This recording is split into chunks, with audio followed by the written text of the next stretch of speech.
is an adult female, and the court has made that absolutely clear. I actually welcome the judgment because I think it gives real clarity. It allows those that have got to draw up guidance to be really clear about what that guidance should say.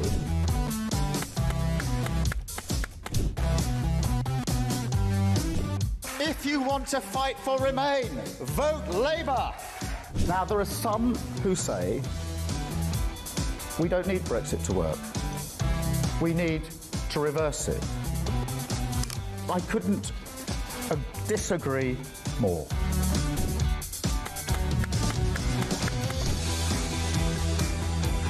Day after day, there are new allegations of sleaze, of favours, of privileged access. And it's all very well the Prime Minister saying, well, say now, well, I'm paying for it. You've decided to repay £6,000 worth of gifts. Lord Ali is facing an investigation. I wonder how concerned you are that your biggest donor was not fully transparent. Are you saying you made a mistake? It was right for me to make those repayments. Thank you.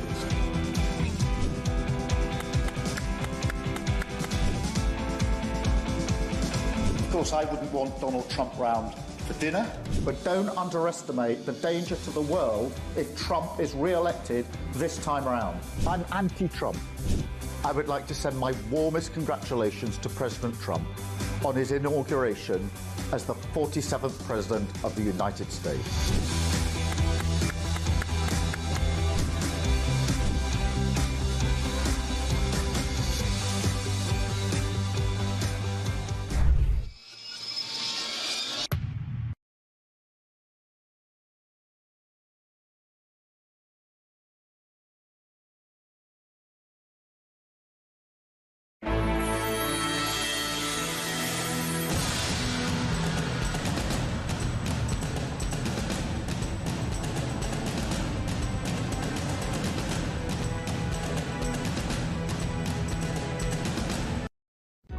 Across the UK, on DAB+, on your smart speaker, on your smart TV, and on your side.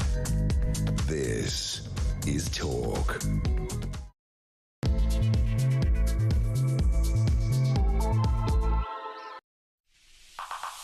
Good morning, this is Talk. I'm Peter Cardwell, in for Julia Hartley-Brewer. Just today, she's back tomorrow. There's loads going on. We're talking about the rape gangs inquiry, Keir Starmer's massive U-turn on that. He called people who wanted it far right previously. Now he wants it. Bit of a hypocrite, many people will say. Maybe you're one of them. 0344 499 1000. The Middle East, things are getting really hot there in the last hour or so. Iran's foreign ministry says its parliament is preparing a bill to withdraw from a nuclear non-proliferation treaty. We'll talk about that with the former Prime Minister of Israel, Naftali Bennett, doing his first interview ever with Talk, showing you just how serious things are. We'll talk to him. We'll talk to Maggie Oliver as well, the detective constable who blew the whistle in regard to what was happening with the Rochdale gangs. Lots to talk about. We'll also find out why Shakespeare's gone woke, and we'll talk about anything else you want to talk about, because this is my show today, but it's your show as well. Give me a ring. 0344 499 1000 is the number to call. You can text me 87222 with the word talk in your text. You can tweet me at talkTV. Follow me at Peter Cardwell. Send me a voice note, send me a WhatsApp text message, or give me a ring on the main number 0344 499 1000. Loads to discuss between now and 1 o'clock. Stay with me here on Talk.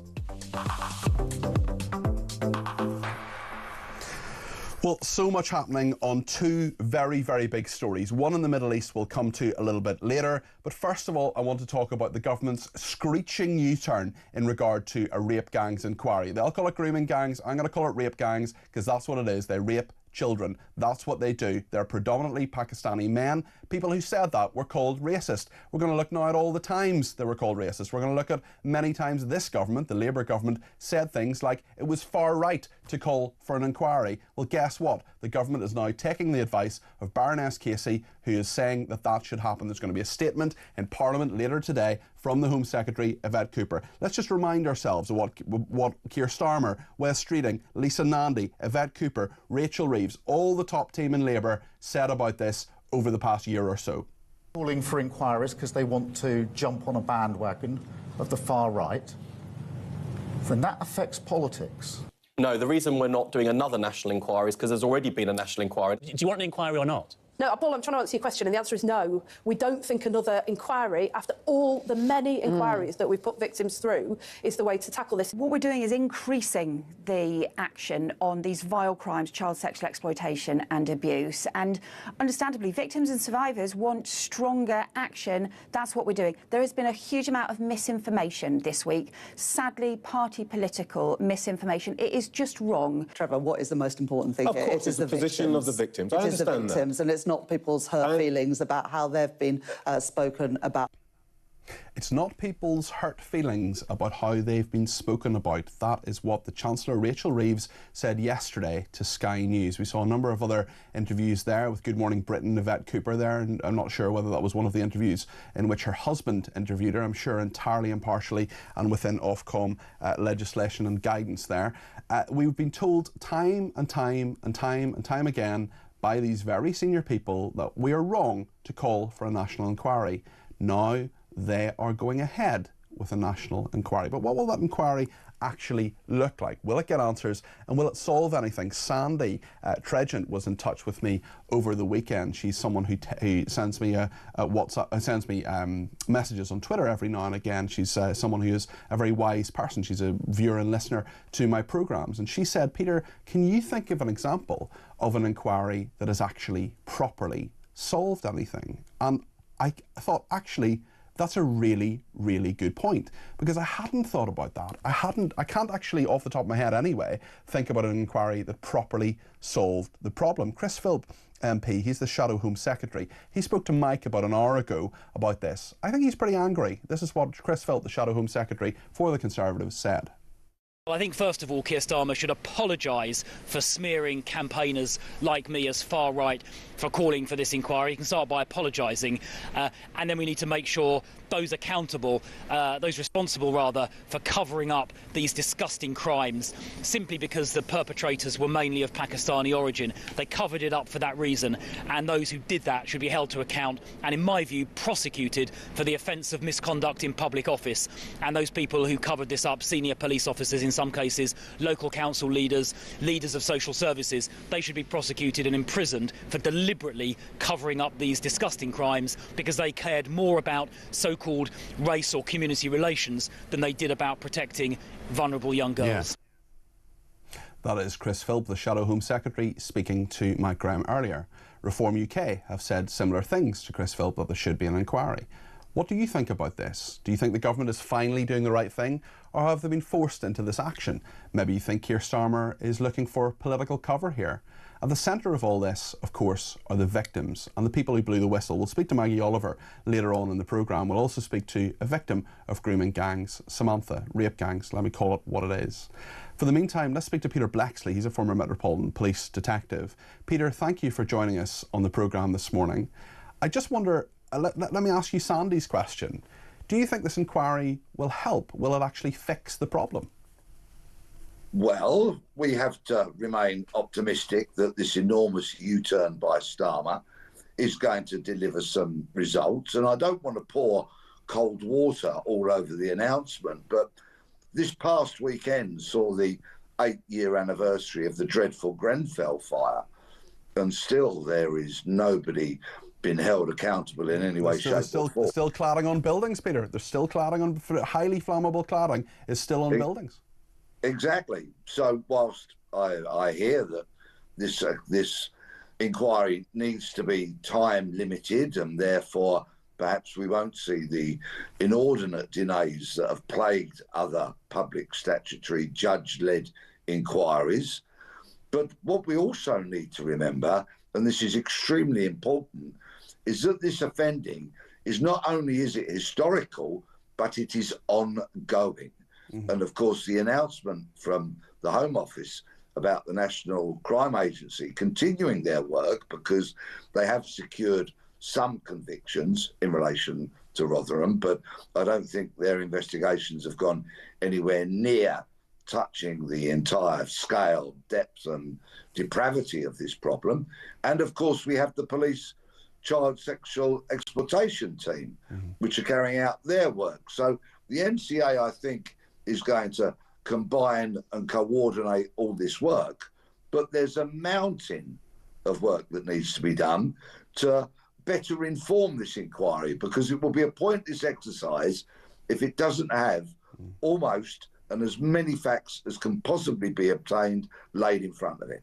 What do you make of some of the language of Keir Starmer, Wes Streeting, Lisa Nandy, Yvette Cooper, Rachel Reeves that we saw in that little montage there, Peter? They have been saying for some time that this is far right, this is not needed, this is jumping on a bandwagon. What do you make of that language and the fact that they've now decided to do what Baroness Casey says they should do, which is a national inquiry? There was one notable exception from your list of shame there, if I might say so. Lucy Powell, leader of the Commons, Good point. On BBC Dog Any whistle. Questions on Radio 4 said to Tim Montgomery, who's no stranger to the channel, that he was dog whistling, blowing the dog whistle. That's right. In relation to this appalling subject.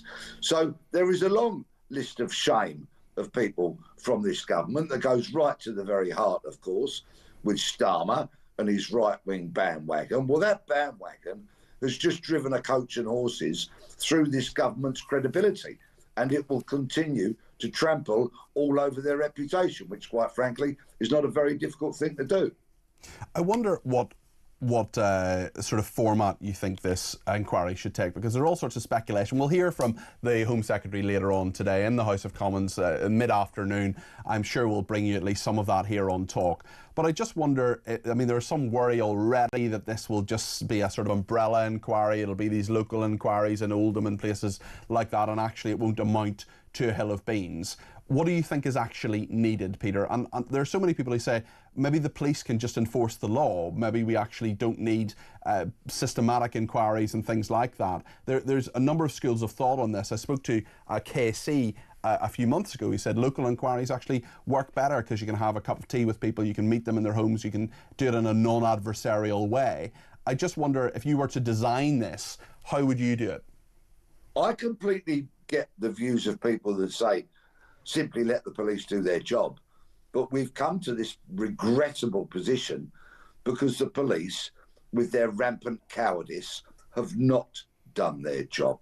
They have put their version of social cohesion above the interests of victims of rape gangs, children who were victims of rape gangs.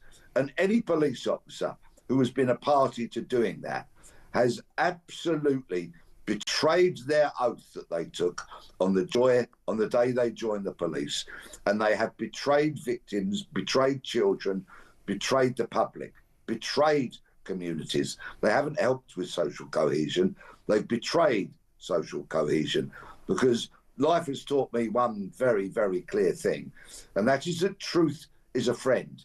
Lies are the enemy. And when things are laid bare, I'm sure there are hundreds upon thousands, maybe millions of people who have come into this country from Pakistan who have contributed, who contribute every day, are as appalled by these monsters, excuse me, as we are. So that's betrayal. And this matter has to be thorough. It has to run in parallel, in tandem with any criminal investigations that are going on, so that they're not jeopardised. That will be really important. And we need the truth out there. And anybody who has been convicted of raping a child, whether that's historical or in more recent times, and who does not have right to live in this country or has abused the hospitality this once great nation has showed them, needs putting on an aeroplane and dumping in a country a very, very long way from here. Peter, thank you. That's Peter Blexley there, who is a former Metropolitan Police detective. His views on that. What are your views? What do you think about what Peter said, and what do you think about what Keir Starmer thinks and has said about people calling for this inquiry? 0344 499 1000. We'll take some calls in a minute or two, but let me just read out some of the messages that you've sent in. Trish says, why isn't anyone mentioning the community leaders who must have known what is going on? Why are they not being added to the list that you mentioned? Well, I think, Trish, you're absolutely right. And community leaders absolutely have to stand up be heard. I spoke to a Muslim community leader yesterday who's a councillor in Oldham, and in fairness, he did say, look, we've got to have this inquiry, this is the right thing, let's do this, let's get it done, let's bring these people to justice. I challenged him quite a lot and said, what are you doing and how can you stand up for your community? He was perhaps on not quite as firm footing with that, but I really want to hear a lot of Pakistani Muslim leaders. Maybe you're not even a leader, maybe you're someone sitting at home, you're sitting in the car, you're listening to this, you're watching this, and you're thinking, hold on a second, I'm a Pakistani Muslim, I don't want my, not everybody in my community does this, of course, and I'm as appalled as everybody else. I'd love to hear from you. I'd love to hear your perspective on this, because there's so many people who just don't speak out, who don't feel they can speak out. Well, you can speak out on this programme. We're the home of common sense, we're the home of free speech, and we'll give you a voice, no matter what your background, no matter what your thought is on this. You let us know, 0344 499 1000. One more message from Phil in Somerset. Great show, Peter. Why didn't Chris Philp say all of this about the grooming gangs for the last 14 years? That's exactly why nobody's going to vote for the Conservatives. That is Phil in Somerset there. Thank you for that. Dave in the Isle of Wight. Dave, you're the first call of the programme today. What would you like to say? I want to talk about the inquiry. First thing I've got to say is hopefully it will be a true and honest inquiry, and like Southport, Starmer got his hands on the judges and sentenced them within hours. And I don't want him to get even close to this inquiry, because it will just be a massive cover-up. You think it'll be a cover-up? I mean, why order an inquiry if you want to cover something up? He has to protect his voter base if he gets his hands on it. That's how I see it. I also think that if there are any more, there's going to be loads more perpetrators. The sentences recently have been absolutely shocking, months and not years in prison. And there now has to be a minimum sentences for this type of crime. Because seven more men convicted on Friday, for example. It'll be interesting to see what their sentences are. But you're right, they're just, those sentences just don't seem long enough. And clearly it's not a deterrent, because this has been going on for years. We know what has been happening for years, and it's still going on today, Dave, isn't it? That's the worst bit of it. That's the problem. And these kids are serving a life sentence, and I know that for a fact. But the majority Pakistani rape gangs aren't worried about going to prison, because half the prisons are run by the Well, that's it as well. Is it a deterrent, and is it actually a punishment? That's a big question as well. Dave, thanks for your call. I really appreciate your sentiments. That's Dave in the Isle of Wight. Thank you to Jamie, who says Starmer has only ordered a national inquiry once it's more politically embarrassing to say no. We're going to have many U-turns with this government. Well, we certainly have one on gangs, no doubt about that. Thank you, Jamie. This person says the government should not be allowed by journalists to get away with labelling people as far right just for wanting to put an end to the systematic mass rape of children across the UK. Reeves telling people to accept hearty words from her, and Starmer needs to remember that people are currently in prison for hearty words, says this person. Lots more to come on this. Let me know your thoughts. Give me a call, 0344 499 1000. Stay with us here on Talk.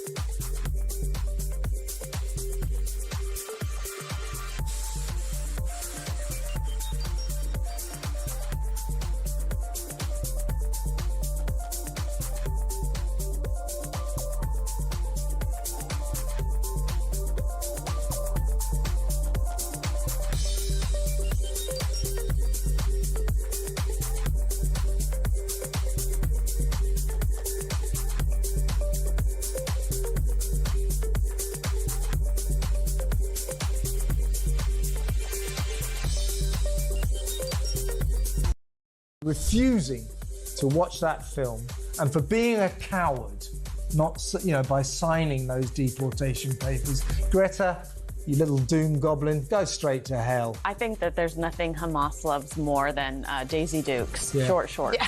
And that's what she was rolling up in. Can you imagine if she would have tried to prance around in those? Yeah, Hamas's friend, right? Well, that's the thing. The collaboration of jihad and left-wing activism is something that I never foresaw until about 2024.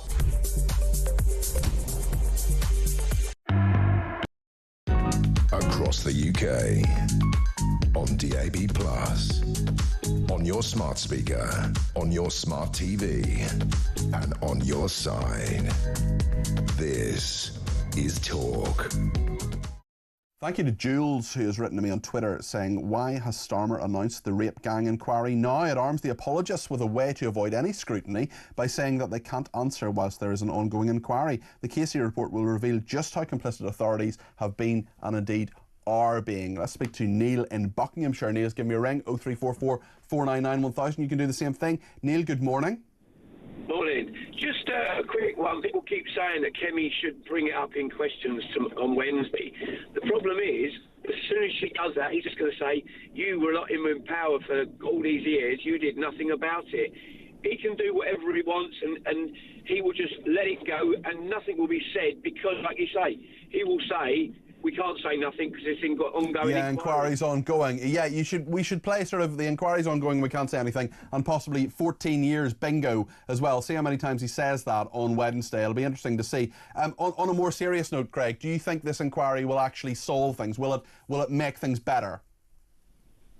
No, it will, because it's still going on. Nothing will get done unless the police start getting some balls and start arresting people for doing it and start believing the victims. Yeah, there's a lot that can be done. I mean, I'm not saying an inquiry is a bad thing, but what I am saying is that there's a lot that can be done already that the police can do that they're not doing. And actually, if Yvette Cooper really cared about this, she could direct the police. She could say, do you know what? I'm the Home Secretary. I've just given you, spending review. You've got more money for the police. Home Office budget smaller, but police budget bigger. Direct some of those resources to dealing with this issue, Craig. Should be, but the thing is, Maggie Oliver should be the first phone call that Yvette Cooper makes and say, right, what do you want? You lead the inquiry, we will give you all the support. But they won't, because she will unearth the truth, and they're scared of the truth. It's like the old chief whip that's been no one knows about. Where's that gone? I've asked on a number of occasions what has happened in regard to Nick Brown. No one has ever given me a clear answer on that. I've asked a number of times. Neil, thank you. Apologies, I called you Craig there. Apologies for that. It was Neil in Buckinghamshire who I was having a chat with there. Let's hear a voice note from Ian on grooming gangs. Morning, Peter. Ian in Hemel Hempstead. All of these people that previously didn't want an inquiry, and all of these people that would be found to be involved in covering up, they really need to go, lose their jobs. Criminal prosecutions for whatever offence that they may have committed. Couldn't agree more. Taff in Dover says the grooming gang inquiry will be hand-picked judge with a mandate to keep politicians out of the firing line. Some low-down social worker will end up taking the blame, and then we will have the usual lessons will be learned. If anybody says lessons will be learned, honestly, it's just so frustrating. Taff in Dover says that. Thank you for that. Now, let's talk to Craig. Apologies for getting the names wrong there. Craig in the West Midlands has given me a ring, 0344 499 1000. Craig, you're very welcome to the programme. What would you like to say on this? Hello, Craig, are you with us? No, I think the line is dropped there. Apologies, we'll go back to him later on. We're going to talk to Naftali Bennett very soon. He is the former Prime Minister of Israel. There's so much going on in the Middle East at the moment, and even within the last hour or so, Iran says its parliament is preparing a bill to leave the nuclear treaty, nuclear non-proliferation treaty. It came into force in 1970. The idea was it would aim to prevent the spread of nuclear weapons and eventually achieve a nuclear-free world. Iran obviously always insisting its nuclear program is peaceful, but that's a claim that Israel rejects. Also, within the last few hours, Pakistan could attack Israel with a nuclear weapon, says a top Iranian official. There's so much happening here. We'll try to make sense of it. We'll try to find out what it means for us as well. Of course, our Prime Minister is in Canada at the moment at the G7, along with other leaders such as Trump. But Naftali Bennett will talk about that. Since Friday, 224 people, we are told, by the Iranian regime have died in Iran from Israel's strikes, and Israel's latest figure showed 23 deaths, 464 injured. These figures, of course, change all the time, and attack sites are searched, and very sadly bodies are found. So we will find out what has been happening there. We'll get Naftali Bennett's opinion on all of this, and we'll make sure that you have your voice heard as well. 0344 499 1000.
across the UK, on DAB+, on your smart speaker, on your smart TV, and on your side.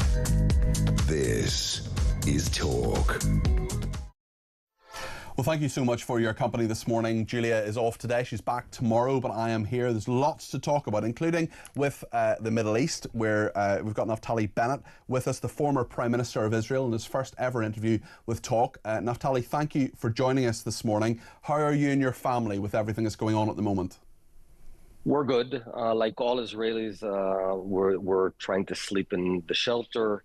And I've been around thousands of Israelis over the past few days. It's tough times, but Israel is strong. We have a very strong nation, and we're going to persevere. We're going to prevail. There's a lot going on at the moment, Naftali. The rockets are going backwards and forwards between Iran and Israel. There's also an allegation anyway that Donald Trump, the American president, vetoed an Israeli plan to assassinate Iran's Supreme Leader Ali Khamenei in the lead up to the initial attack last week. Now, that hasn't been confirmed.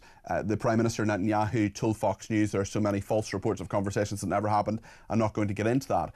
If you as Prime Minister had had the opportunity to assassinate Ali Khamenei, would you have taken that opportunity? Well, I'll tell you, our main goal is to prevent Iran from going nuclear. That's what we want to achieve. We're in the business of defending Israel. If Iran were to stop and dismantle its nuclear program and stop producing ballistic missiles and terrorizing the Middle East, there would be peace. We have no issues whatsoever with Iran except their desire to destroy us. So I would focus on that, on dismantling their nuclear program. But some of the focus, of course, has been taking out, killing, assassinating senior scientists, senior leaders of the intelligence forces and the regime within Iran. Should Ali Khamenei be part of that? Should Israel have targeted him? That's to be seen, but the reason that we're taking out these terror leaders and nuclear scientists is because these perverse scientists are working on developing nuclear weapons to destroy the Jewish state and, for that matter, the rest of the world, because Iran, that have intercontinental ballistic missiles, plus nuclear warheads. Right now, enough uranium for 10 nuclear warheads is a menace not only for Israel, but for the whole world. And I think Israel's doing the very thankless job of fighting Iran on this. We do expect the world to stand behind us. You talk about it being thankless, you talk about the world standing behind you. Do you believe the Americans are standing behind Israel at the moment? Because Marco Rubio, the Secretary of State, has previously emphasised that Israel acted unilaterally in its initial attacks. And you have the UK, France and others calling for restraint and de-escalation. I just wonder whether you feel you're actually being backed up by the international community, or do they want this all to go away? Well, the international community has a history of wanting bad things to go away without being willing to do the job to make them go away. Now, if we were dealing with reasonable interlocutors, then, the best approach would be, let's do peace. Let's stop killing each other. But that's not what we're dealing with. We're dealing with a maniacal regime, old, incompetent, corrupt, terrorizing radical regime that is intent on destroying the Jewish state, the small Satan, and the West, which is the big Satan. So we are only the front line in a much broader war, but Israel has been willing to take this on ourselves. We're paying a very heavy price. We have about 25 Israelis that have been killed by these missiles already. It's unpleasant, but someone's got to do the job. What do you think of Keir Starmer? So Keir Starmer, our Prime Minister, he's at the G7 in Canada at the moment. Within the last week, he has authorised the censure of 2 Israeli cabinet members. They're in coalition with Benjamin Netanyahu. We know that perhaps on Tuesday, his ally France, who censured them as well, may recognise a Palestinian state. We know there is pressure within his own party to recognise a Palestinian state. It doesn't seem to me, and I don't want to put words in your mouth, Naftali, but it doesn't seem to me as if you feel you're being backed up by many Western nations, including Sir Keir Starmer here in the UK. I think the boycott of those two ministers by the UK is unacceptable. It's unacceptable because we're a democracy. Israel's a democracy, a liberal democracy, fighting for security and fighting for the security of the world. They've said some very unpleasant things, have they not? They have. They've said idiotic, stupid things, and I'm on opposition. I do not think they're wonderful ministers by any stretch of imagination. So what? So what? It's a democracy. In democracy, people, even politicians, have the right to say stupid things, but you don't boycott them for that. You don't boycott them. You don't boycott your own allies, especially when your own allies are fighting for your safety. We've not asked the UK to do anything for us. We've not asked the UK to fight the war, but we're fighting the war. But to go and boycott two of our ministers, even though I think that this government is not a good government, the Israeli government should be replaced, but by elections, not by international boycott, I think it's a shameful act, and I condemn it. So what is your message to Sir Keir Starmer this morning? My message is not to Starmer, but it's to the British people. Look, we're fighting a very difficult war against a big network of radical Islam, which, by the way, you can see it also, some of it, on the streets of London.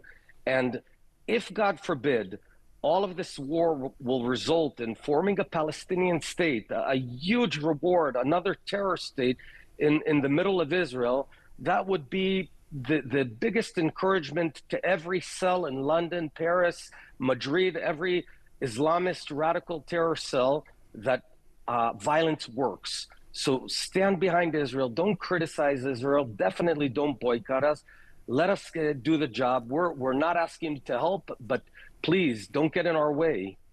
There have been protests, some people waving Iranian flags over the weekend at pro-Palestinian protests in London. When you see that, when people in Israel see that on the streets of London, the UK, supposedly an ally to Israel, what goes through your mind, Naftali?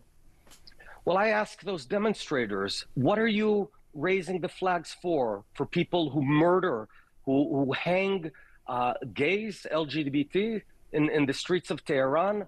For women who are murdered for not wearing a hijab? Is that what you're supporting? Is that liberal democracy? Is that freedom? Are those your values, for heaven's sake? We're the free country. We're the liberal country fighting against this tyranny.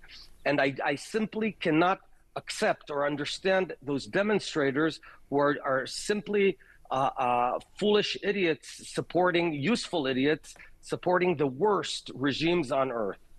In regard to what is happening in Gaza at the moment, there is a humanitarian crisis there. Israel is putting in far more aid than the international media usually reports. But should the fighting now stop in Gaza, even temporarily, for the focus to be in Iran? Should there be a renewal of talks to get those 53 hostages home?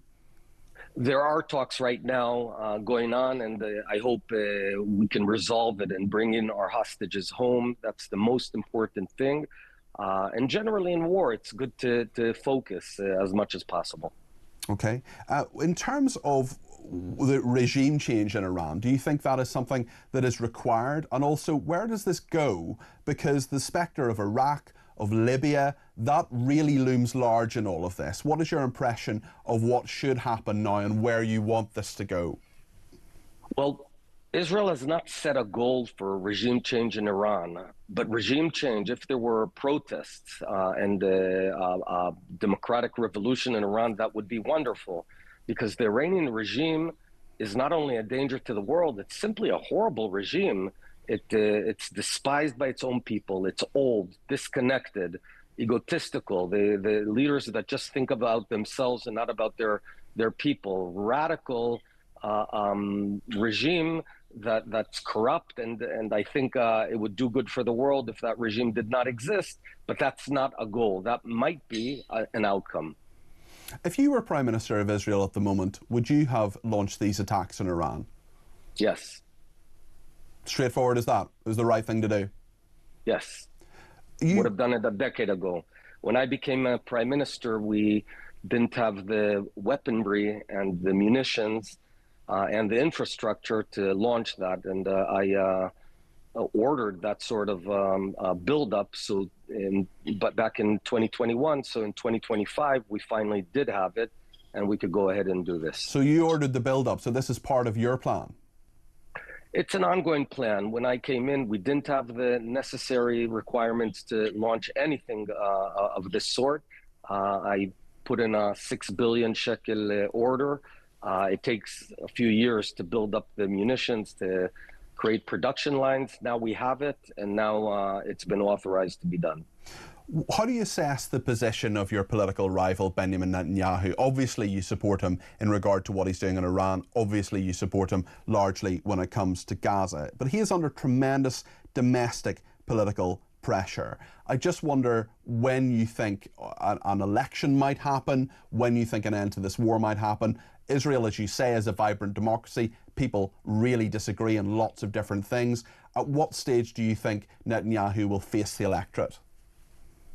There's elections coming next November, but right now we're in the midst of war. And do you think they could be postponed?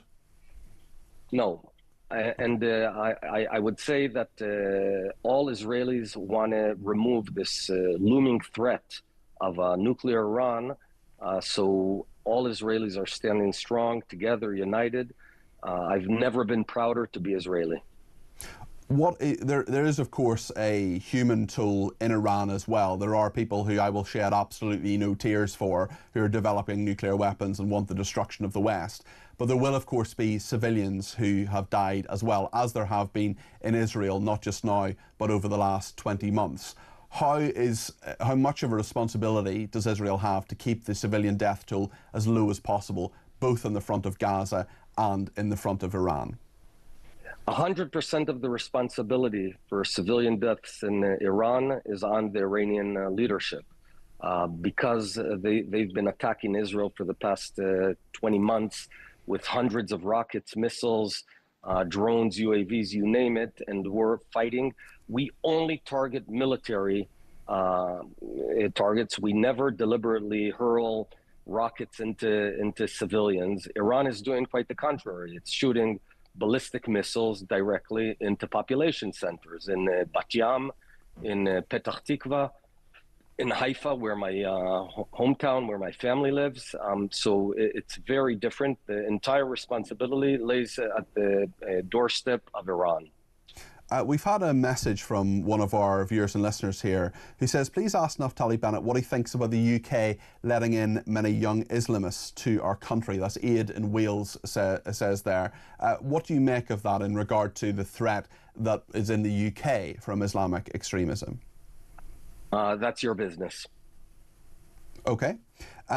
Listen, thank you very much. We wish you well, and please stay safe. I know that just over the last few nights you've been in the shelters, presumably with your families. I know you mentioned that at the start of the interview, but maybe you could just before you go tell me a little bit about the kind of what it's like at the moment. Are you staying inside? What advice you're getting from the government and so on? It must be very difficult to live day to day. Yeah, well, it is tough times for the Israelis, but the Israelis are a very strong nation. I call them a nation of lions, where we rose up against this threat. So we sleep on mattresses in the shelter, and it's a bit unpleasant, but it's nothing near what would happen to Israel if we didn't act. So it's sort of a no-brainer. I also have to say that to some extent we take inspiration from London of 1940, which withstood a huge blitz from Nazi Germany and carried on the work. So now it's our turn to carry on the work. Thank you, Naftali Bennett, former Prime Minister of Israel. Really appreciate you talking to us this morning. Very, very interesting interview there. He covered an awful lot of ground there in regard to Iran and what might happen. What do you think of what Naftali Bennett said? Give me a ring, 0344 499 1000. Stephen Millings in Belfast has been in touch and says, Naftali Bennett is a passionate and articulate man, exceptionally thought-provoking interview. Well done, Peter. Thank you. Appreciate that. Neil says, Iran needs to be stopped. They are the cause for the war in Gaza and all the conflicts in the Middle East. This government should be backing them. Yet again, have been found lacking in testicular fortitude. This person says, you obviously support Israel unconditionally and therefore you're biased. Sad to say, I absolutely do not support Israel unconditionally. You heard me in that interview being critical of Benjamin Netanyahu. He is the Prime Minister of Israel. Not everything he has done is right. You heard me being critical of those two ministers who said really stupid things. I don't think they should be censured by the UK, but those are just two examples of things that I've said that are critical of Israel. I am a Zionist. I support Israel's right to exist. I want there to be peace in the Middle East. I don't want anybody to die. But to say, oh, you're biased, give me a break. Right, lots more to discuss after the break here on Talk.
Rachel Reeves, all of the cabinet, they go, oh, well, you know, we're reporting on, they've got no answer, because they don't know. But I do.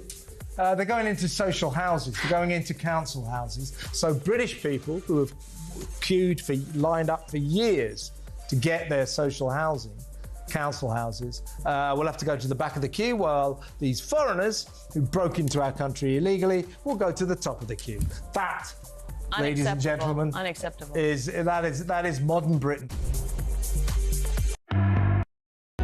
Across the UK, on DAB+, on your smart speaker, on your smart TV, and on your side. This is Talk. Thanks to everybody who has been in touch, particularly about the rape gangs. Herbie and Harrow is on the line. 0344 499 1000 is the number to call. Herbie, you're very welcome to the programme. What would you like to say? Oh, Peter, about time too. It's taken long enough for this inquiry. Certainly has, Herbie. Absolutely. It should have taken place a long time ago.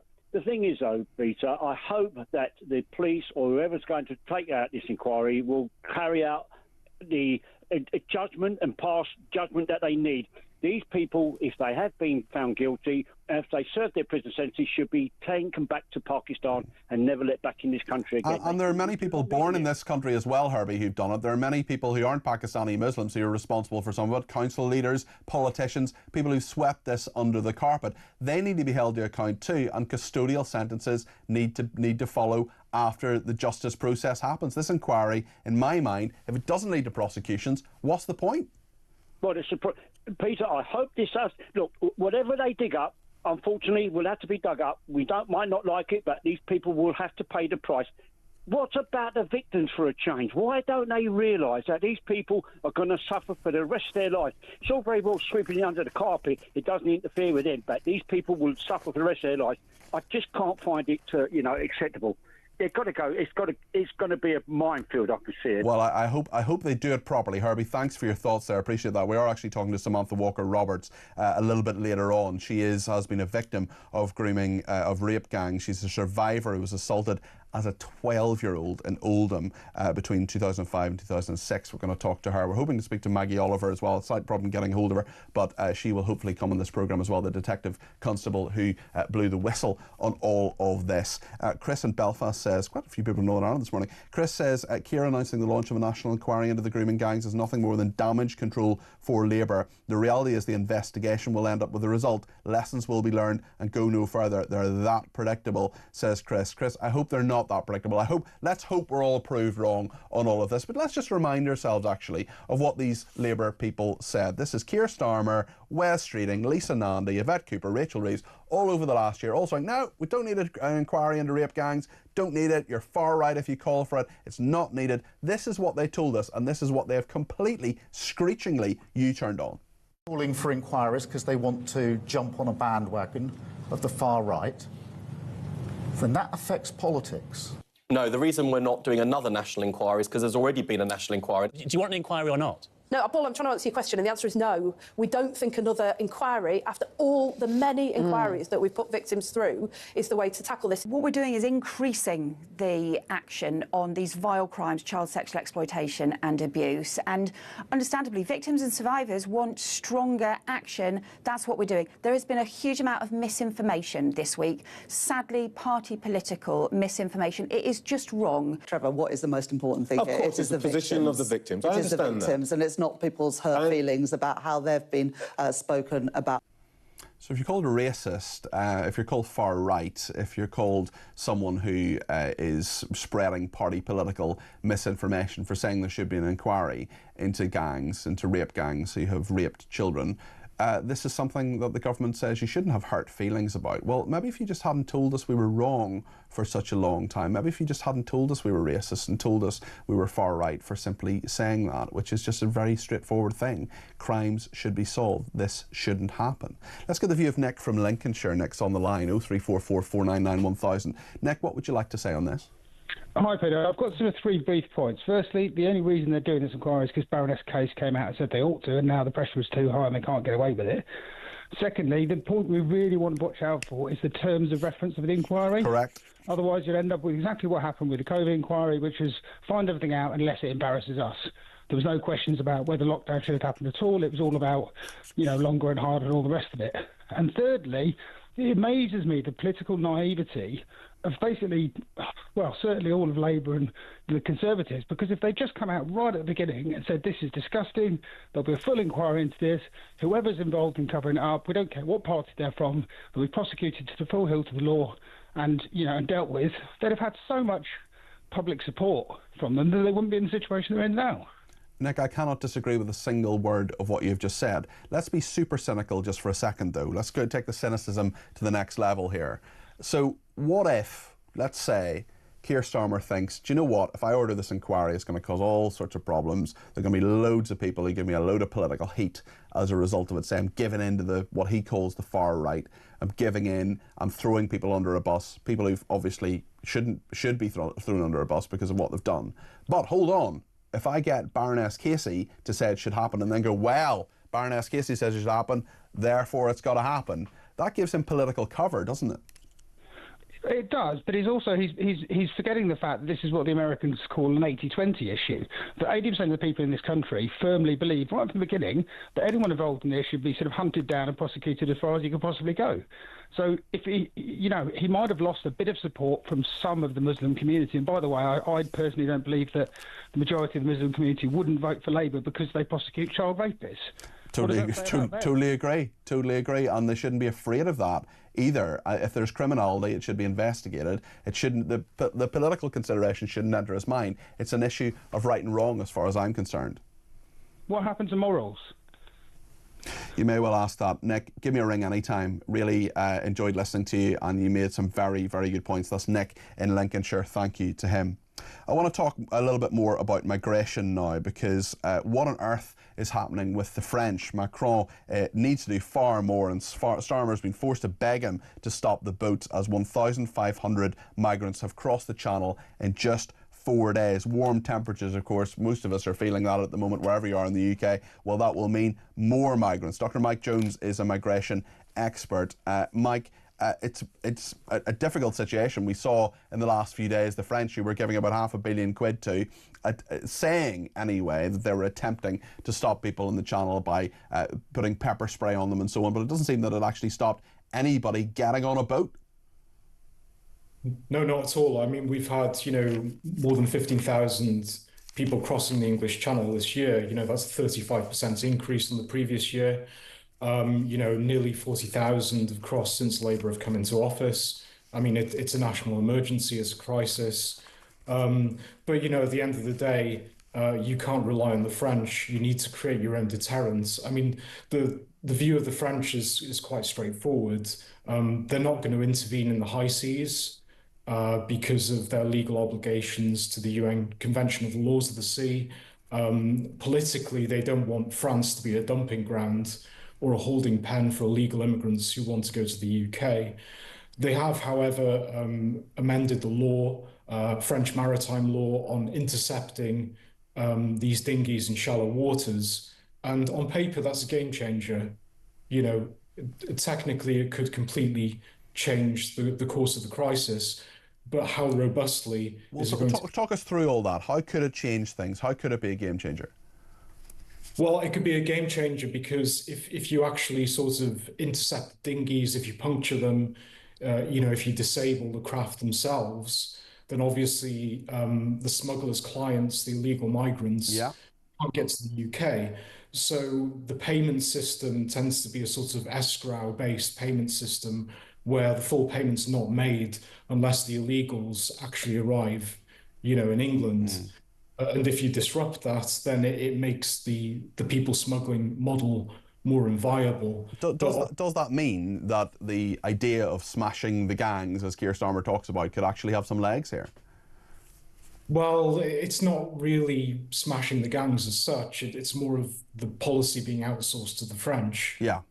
But if they do it, and if they actually disrupt these people who are bringing people across the channel, that in itself could attempt to solve this problem. But what I think is a big issue, Mike, is that what always happens and what has historically happened is that the authorities innovate and then the people smugglers innovate, don't they? We still have people coming across in lorries, not nearly as many these days, but it used to be far more. And then they sort of stopped a lot of the lorries and then they went to small boats. I mean, there will just be a next stage. There will just be another way where they innovate. And I wonder if you can ever really solve this problem without having very, very strong action, not necessarily by the French, but by us here in the UK.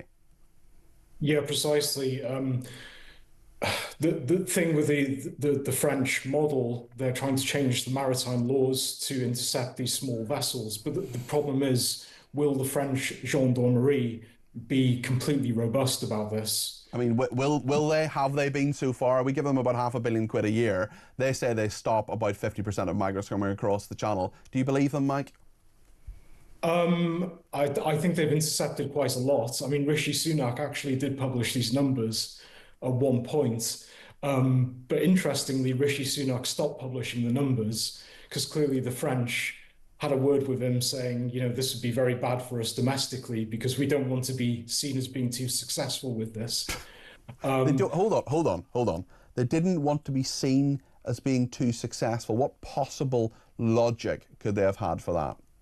That's a great question. And to which you do not have the answer, Mike. It gets to the heart of the matter. The French are basically walking a tightrope. So they don't want to be seen as being completely hostile to the UK. They want to cooperate. But on the other hand, the immigration is total political kryptonite in France. If the French public see their country as being a holding pen for illegal immigrants who want to go to the UK, that's going to cause massive problems for the French administration. So France, on the one hand... Don't some people, sorry to interrupt you, Mike, but don't some people sort of see that already? Just see that, so if they stop the flow, essentially, that'll cause many, many more problems in France. Is that what you're saying, or do I misunderstand you? Kind of, yeah. I mean, they have disrupted the flow to some extent, but it's a tight walking rope because the French basically are quite angry about the pre-departure checks that we have near the Channel Tunnel, the ports, because a lot of these people are intercepted and they just hang around in France and, you know, they end up in squatters camps and so on. Okay. So the French public don't want to be the holding pen for these people, but the French administration do, to some extent, want to cooperate with us. But yeah, that's it. My guess is the French gendarmerie, when they intervene with these boats with shallow waters, I'm skeptical that they'll puncture the boats. You know, there'll be tear gas, there'll be batons and so on. but a lot of these people will still get through. Okay. But that's the problem, yeah. Mike, thank you. That's Mike Jones there, Dr. Mike Jones, migration expert. Appreciate him joining us this morning. Richard in Scotland says, I was thoroughly inspired and moved by the ex-Prime Minister of Israel. The UK must stand by our ally and friend. And Pompey says, if Israel can stop a yacht getting to Gaza with 12 Muppets on it by using a naval blockade, why can't the UK put one in the channel to stop the boats? As someone said to me at the weekend, find someone who looks at you the way Greta looked at that turkey sandwich with great desire and love. John is in Manchester and wants to talk about the Middle East. John, you're very welcome to the programme. What would you like to say? No, it's regarding this ex-Prime Minister you've been talking to. Is he aware that they're occupying somebody's land, hence the trouble? Who's occupying whose land? The Jews like occupying somebody's land, hence the trouble. The Palestinians simply want the land back. Okay, I mean, there are disputed territories in the Middle East, absolutely, but they're not attacking Iran for that reason. They're attacking Iran because they sponsored proxies, such as Hezbollah and Hamas, particularly Hamas, who perpetrated the 7th of October massacre. No, but you keep on mentioning 7th October. It didn't start 7th October. This guy is educating. All this trouble is because Israel is occupying somebody's land, and they keep on taking more land and killing innocent women and children. They should understand that. Do you accept that Hamas have killed many innocent women and children? Yeah, of course they have. Yeah, both sides are wrong. But the main trouble is because the Palestinians' land's been occupied. That's why. You think that's it's like me occupying your home. You wouldn't just sit there, would you, and take it? Does Israel have a right to exist, John? Yeah, of course it has. Yeah. So, but I mean, there was a ceasefire. There was a ceasefire. Sorry, go ahead. Yeah, but they keep on taking more land. Even with Iran, Iran had a peace treaty which they signed. It was Trump who came and tore it up. Iran is a nuclear-armed nation that wants to destroy Israel and destroy the West. So is Israel. Iran has never attacked any of its neighbours. It's attacked Israel through its proxies, Hezbollah and Hamas. It has attacked them and used proxies. I'm sorry, you're biased. There's no point arguing because all this trouble is because Sorry, you're not answering my point, John. Are you honestly saying that Iran hasn't sponsored Hezbollah and Hamas? Hello, John? No. Oh well, he disagreed. John, are you there? No, but yeah, I'm here. But then again, America is supporting Israel. What's wrong with that? What's wrong with they're occupying somebody's land? Okay, so if that could get sorted out, you see, it would be sorted out, and there were many deals that were offered to Fatah, to the Palestinian people. The main problem is the occupation. But my point is that there have been numerous negotiations. Then, in 2005, Hamas were given Gaza. Israel pulled out of Gaza, and they didn't make it a successful nation. They didn't make it a successful place. What they did instead was they built tunnels and they attacked Israel. No, because they couldn't accept the deal. They couldn't agree on that. They didn't get what they want. That doesn't justify the 7th of October. No, and it doesn't. That was wrong as well. But the main thing is the occupation, which started 75 years ago. Well, I would say the main thing was there was a ceasefire. There was a ceasefire before the 7th of October. Israel. John, there was a ceasefire before the 7th of October. Nothing was happening. There was peace to a degree, and then the 7th of October happened. Hamas started it again. Yeah, do you believe everything Israel tells you? I believe facts, John, and you need to educate yourself. You're entitled to your own opinions. You're not entitled to your own facts. John in Manchester there, thank you very much for your thoughts there, even though they're complete bunkum. Lots more to discuss in the next hour here on Talk. We'll talk to Paul Richards in a second about all the politics, including the G7. Stay with us here on Talk.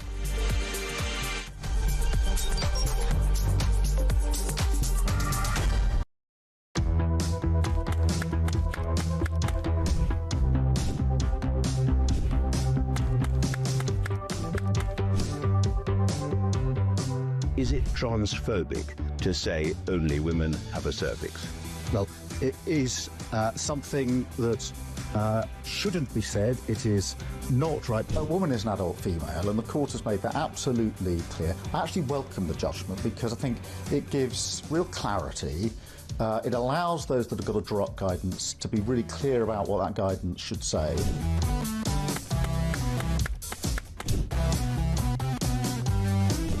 If you want to fight for Remain, vote Labour. Now, there are some who say We don't need Brexit to work. We need to reverse it.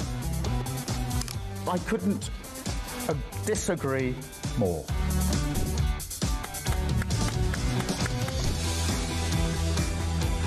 Day after day, there are new allegations of sleaze, of favours, of privileged access. And it's all very well the Prime Minister saying, well, say now, well, I'm paying for it. You've decided to repay £6,000 worth of gifts.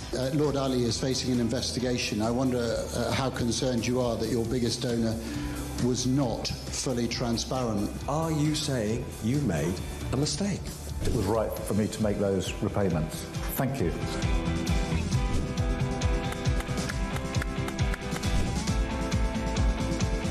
Of course, I wouldn't want Donald Trump round for dinner, but don't underestimate the danger to the world if Trump is re-elected this time around. I'm anti-Trump.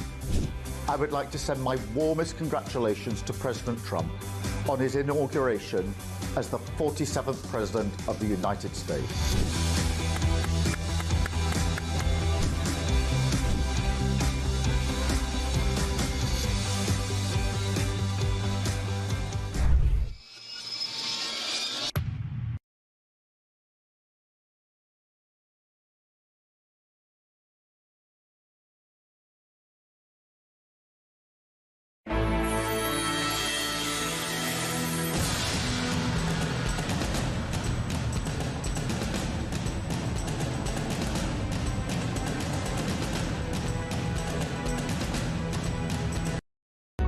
Across the UK, on DAB+, on your smart speaker, on your smart TV, and on your side. This is Talk.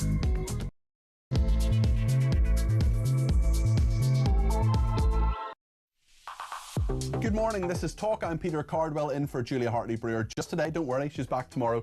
Loads to discuss this morning. We've spoken already to the former Prime Minister of Israel, Naftali Bennett.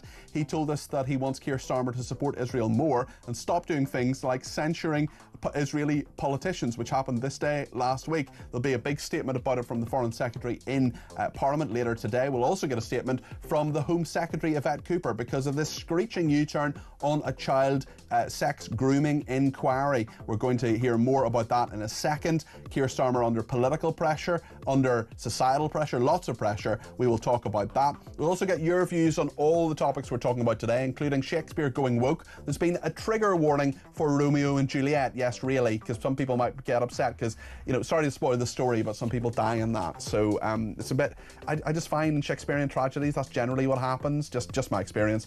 Lots to discuss. Let's discuss it together. 0344 499 1000 is the number to call. You can text me 87222 with the word talk in your text. You can tweet me at talkTV, follow me at Peter Cardwell, and you can send me a voice note, send me a WhatsApp text message, or give me a ring on 0344 499 1000. Loads to discuss between now and Ian Collins at 1 o'clock. Stay with us here on Talk.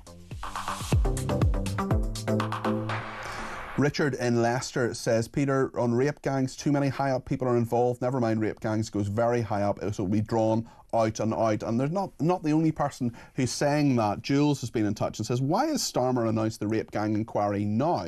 It arms the apologists with a way of avoiding any scrutiny by saying they can't answer whilst there's an ongoing inquiry. The Casey report will reveal just how complicit authorities have been and are being. Well, we haven't seen that report from Baroness Casey just yet, but there is reporting saying that it will directly link illegal immigration to the rape gangs. It'll be very, very interesting to see what will happen. Some reaction from John's call there, John in Manchester there. This person says, John said you wouldn't stand by if someone broke in and occupied your home, would you? Just like all lefties whose eyes are fixed on the Palestinians seem to forget that British homes are being occupied by illegals. Morning Peter says, Molly, we must be prepared for what we must be prepared for is that if any of these evil rapists, mostly of Pakistani origin, who may have dual nationality, should not be allowed to denounce their citizenship of their other country with the help of lawyers, which would stop us sending them back. Another person says, I believe they want a national inquiry so they can cover it up for good. We'll say inquiry done, nothing to see here apart from some requirement changes. And an interesting one from another tweeter Excuse me. He says, Peter, I wonder how much the inquiry announcement has got to do with silencing Dominic Cummings after what he said last week. Well, it was really interesting what Dominic Cummings said. In fact, it was that he believes there was a major cover-up in the Department for Education when he worked there as a special advisor to Michael Gove. This was before he was, of course, Boris Johnson's chief advisor, very controversial advisor, but he said in a big interview, he said that he believed there was a cover-up 15 years ago. Let's just remind ourselves of what Dominic Cummings said last week. There was mass cover-ups of the whole thing for the same reason that we've already alluded to, fear. Fear of the political consequences of facing reality.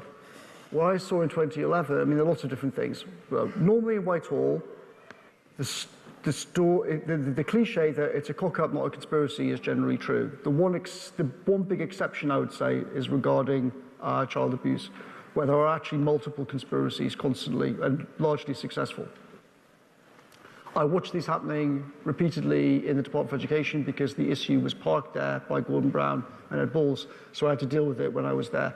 I would watch the redacted documents and the actual unredacted documents about lots of these cases, and you could see that the redacted documents are redacted entirely to hide the incompetence of the system. Now, what happened on the gangs is that when Andrew Norfolk at the time started to try to report the issue, the council went to officials inside the Department of Education and said, we want to bring a judicial review to have the courts suppress the Times' reporting and not allow it to happen. Some of the officials inside the DfE, who routinely organised cover-ups on such issues, were of course very in favour of it. But there were another set of officials inside DfE who agreed with me that this was absolutely appalling. Dominic Cummings there, some very, very strong allegations made last week. Of course, we've seen Baroness Casey. Her report will be out very soon. We'll see what the Home Secretary has to say, Yvette Cooper, later on today. Paul Richards is a former Labour Special Advisor. Paul, you're very welcome to the programme this morning. How are you?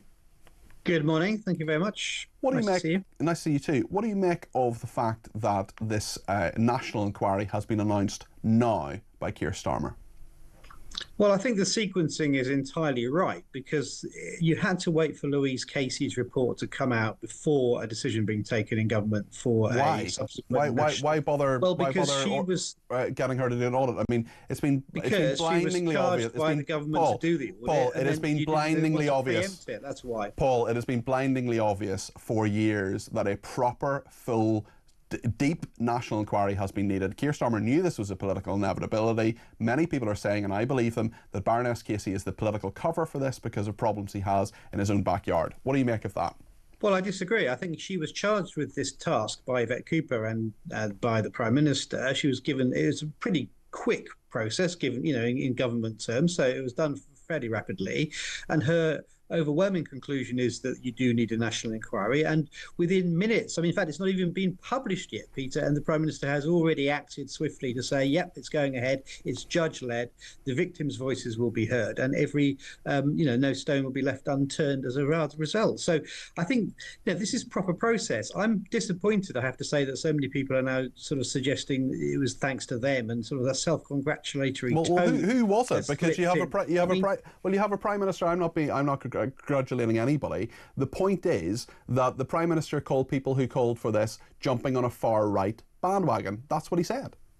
But the report that he published says, let's have a national inquiry. And so within minutes of that coming out, he's massively U-turned on this. He's massively U-turned on this. He has massively U-turned on this. Badenoch, Peter, put out an email to the Conservative Party mailing list, within minutes with the strapline, "We won." And I happened to be on that list. Well, I got that email. I'm not defending her or the fact she sent that email. I don't think that should. Thing to say. The most important thing now is the victims' voices are heard and they get justice. That people go to jail. But they could have been heard before now. They could have been heard before now, and I think we probably both agree they should have been heard far more under the Conservatives. But they could have been heard before now under Labour, because we had Keir Starmer saying that people who wanted this national inquiry were jumping on a far-right bandwagon. He has done a complete 180 on this, and he knew he was going to have to do a 180 on this, and he should have just done it from the start. He's wasted a load of time on this, and he's lost a lot of political capital as a result. Well, I have to say, you can't have it both ways, Peter. I mean, people have said, where's the inquiry, where's the inquiry? Now there's the inquiry, and they're saying, oh, well, that's not having it both ways. Kind of inquiry, or we didn't like it, or it's too late, whatever. There's going to be an inquiry. That's the most important headline here. Paul, that is not having it both ways. I don't care about political sequencing. I don't care about the politics of this. You know, I'm as interested as you are in politics, and that's something that we'll talk about. But what Keir Starmer knew was that this was going to happen. Why on earth would he say that people who wanted it were jumping on a far-right bandwagon? Well, I don't know why he used that statement. I do know, though, that he commissioned a big report by the absolute no-nonsense, anti-woke Louise Casey, who is absolutely good at cracking heads together. Her result, the result of her inquiry is to say we need this big national judge-led inquiry, no matter how many millions it costs and no matter how long it takes. And the voices of the victims is going to be finally heard. And I suspect a lot of more victims will actually come out of the hiding as well and have their voices heard too in a much bigger way. And that's what everyone wanted. So we're on that page now. This is the start of a process. It's not the end of a process. People saying, oh, well done, we won, whatever.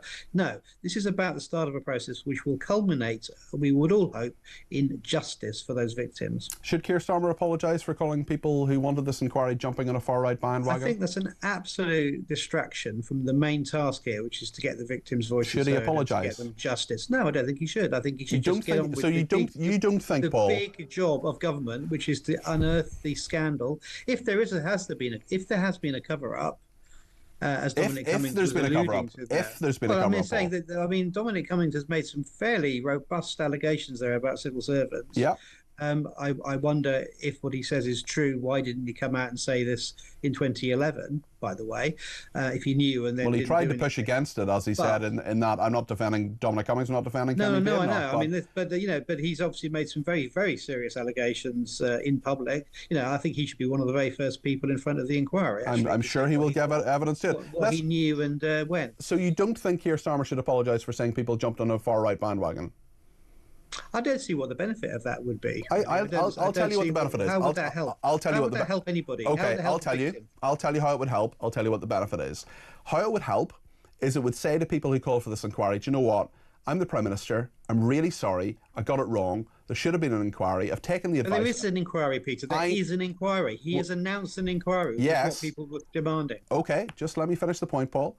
What he would do was get those people on side. He would say, I'm sorry, I got it wrong. I shouldn't have called you jumping on a far-right bandwagon. I shouldn't have said we didn't need this inquiry. It's clear we need this inquiry. I was wrong. I've listened. I've U-turned. This is leadership. Come with me and let's solve this problem together. Instead, what he will have are people who are really annoyed with him still, even though this inquiry is going. You can't just say, oh, it's all fine in the end. It's all, it all comes out in the wash. It's fine. Because he has alienated and annoyed a number of people. He said what a blind man on a galloping horse knew for years, which is that when it comes to rape gangs specifically, this is clearly a problem with Pakistani Muslims. That is not a racist point. That is a factual point. That is not jumping on a far-right bandwagon. That is the truth. But that's what Keir Starmer said. Now he's U-turned, and you're saying he shouldn't apologise for that?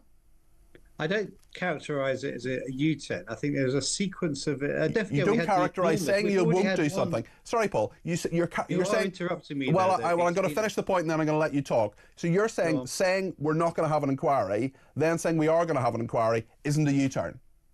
Well, let's not forget we already have had an enormous national inquiry into exploitation. It is a U-turn, and within that included some elements of, but not enough of the Pakistani origin rape gangs, right? So we've had that. Then we've had the local inquiries, some of which are still ongoing. And now we've got Louise Casey's report, which will be out maybe today or later in this week. And then from that has been announced a national inquiry specifically looking at the questions that she raises in her report. So there is a sequence here going on, and I think it's right for government to do this in the right order and in the right way so that nobody can doubt the process and nobody gets away with it. Well, loads of people are doubting the process. Loads of people are doubting the process because this is a mishmash of a process. It shows bad political judgment. It shows bad moral judgment. And in the first place, there should have just been an inquiry from the start. You didn't need this process. This process wasn't designed. This is a mishmash. This is a terrible thing that Keir Starmer has done. He should have just very simply from the start said this is something that Labour are going to take some leadership on, because there are loads and loads of people watching and listening to this programme who are really worried that Keir Starmer is trying to cover things up, that he is trying to he's worried about councillors and people in local councils and people in administrations that were Labour that covered this up. They're worried that he has dragged his feet on this and that he has been forced to do this. So my point is, why not just show a bit of political leadership and say, do you know what, I got it wrong, let's not be cynical, I apologise for calling you far right, let's move this forward. I mean, the big leadership here is to announce the judge-led inquiry that will now which he could have done in the first place. And so that's the big news. Which he could have done in the first place. And that is exactly what people were calling for. Which he could have done in the first place. And in terms of, you can't then claim a cover-up if you've just announced a major national inquiry led by a judge with all witnesses coming forward, all the but why drag your feet in the first place? And all of the victims being given a platform. Why drag your feet and so that's not a cover-up. That's the opposite of cover-up. That is dragging all of this into the daylight where it belongs and giving people the right to be heard, leading, hopefully, to justice for those particularly young girls. I sincerely hope you're absolutely right. And hopefully arrests and people going to jail, which is what we want. I sincerely hope you're right, Paul. I sincerely hope there are arrests. I sincerely hope this gets solved. I am glad there's an inquiry. I think it should have happened a long time ago. I've made my views clear on that. I just wonder if you could answer a point, and I ask this question in the spirit, a straightforwardly honest question. I'm not trying to catch you out here. Can you think of an inquiry that has genuinely changed things that has happened in the last 20 years in this country? Because I was asked this question by a listener, and I can't. Well, I think we've had some injustices being righted through similar processes. Contaminated blood, for example, or what about the postmasters? Well, they still haven't received their compensation, so it's not fixed. It's not fixed, is it? In either of those cases. I mean, and in some ways, these kinds of huge injustices never get fixed in that way. But you do have some measure of. But even the delivery of that compensation hasn't happened in either of those cases. It just takes forever, doesn't it? For it to happen. I mean, this is a fair point. And there is a sclerosis within the system, which means it's not happening fast enough, and politicians are angry about that. But there is at least a compensation process in place that needs to be sped up. That wasn't there before. Before, people were just not believed and dismissed, a bit like the girls in this particular cases across the country. So, I think I am somebody who believes in the value of government and the state to do these things. Sometimes it's slow and annoying and frustrating, but this is the way forward. I just want to play, just before you go, Paul, the thoughts of Chris Philp, the Shadow Home Secretary, who spoke to us this morning. This is what he said about the inquiry and what Keir Starmer should do. I think, first of all, Keir Starmer should apologise for smearing campaigners like me as far right for calling for this inquiry. He can start by apologising, and then we need to make sure those accountable, those responsible rather, for covering up these disgusting crimes, simply because the perpetrators were mainly of Pakistani origin. They covered it up for that reason, and those who did that should be held to account and, in my view, prosecuted for the offence of misconduct in public office. And those people who covered this up, senior police officers in some cases, local council leaders, leaders of social services, they should be prosecuted and imprisoned for deliberately covering up these disgusting crimes because they cared more about so-called race or community relations than they did about protecting vulnerable young girls. Yeah. Paul, what do you make of what Chris Philp said there? Well, I think it's rank hypocrisy. He was a government minister in the Home Office when this whole question was being debated when the Conservatives were in power. And now he's turning around and saying, oh, well, the government's done a terrible thing. He was in the government up until a few months ago, and he was in the Home Office where he could have done something about it. And so I think this is, we end where we began. I'm saying this is not a moment for politicians to say we won and to be self-congratulatory. It's a start of a process where all people have to come together now in good faith and to try and make the system work for those victims. That's the most important task now, not that kind of grandstanding, which I think is unforgivable. Paul, I wonder if you do me a favour after this interview and just forward me that email that you got from that mass email from Kemi Badenoch, because I'm happy to do that. I find that quite weird. To be brutally honest, I don't think it's a winning issue necessarily. Obviously, they pushed for it. It should have happened previously, but I don't think anybody needs to be triumphalist today. I think people just need to say this should have happened previously. Paul, I appreciate your time. Thank you for engaging with me. Paul Richards there, former Labour Special Advisor.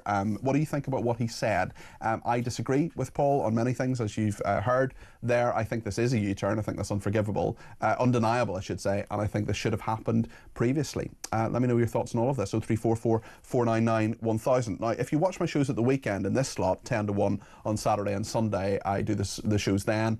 I also do drive on Thursdays and Fridays, as you may know. But over the last couple of days, I've been checking in with my friend Lee. Lee is a grandfather. He's a former Conservative MP. He's a mate of mine, and he is in Israel at the moment with his grandkids. You can see a picture on the screen now if you're watching. That's him in a shelter overnight. I think that was last night or the night before. And many people there, of course, staying safe from the rockets that are coming from Iran. Lee is the man standing there in the sort of pinky purple shirt there. He's over with his wife Estelle, and their whole family, a lot of their family, live in Israel. We'll check in with him, see how he's doing, just on a human level, on the ground in Israel. We'll check in with him after the break, and we'll take your calls as well. 0344 499 1000.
It's good to have you, but do you know what it isn't good to have? It isn't good to have the 39,425 illegal entrants that have come across the channel since Starmer's become PM. Friday, 919 made the crossing. Yesterday, 134. I mean, this is an absolute joke. It really is, and you know, and still they come, and still they talk about, "Oh, I'm going to smash the gangs." Well, this is getting to be ridiculous.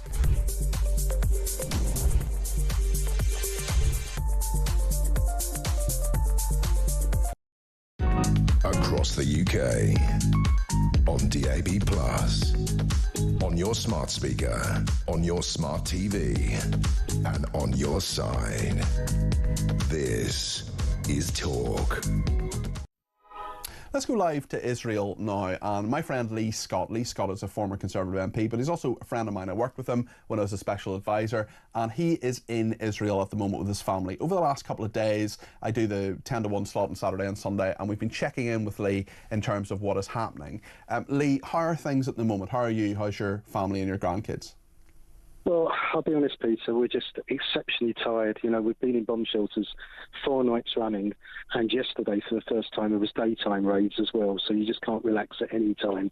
And it's grim, mate. You know, it's as simple as that. So you've been in the shelters then in the daytime as well?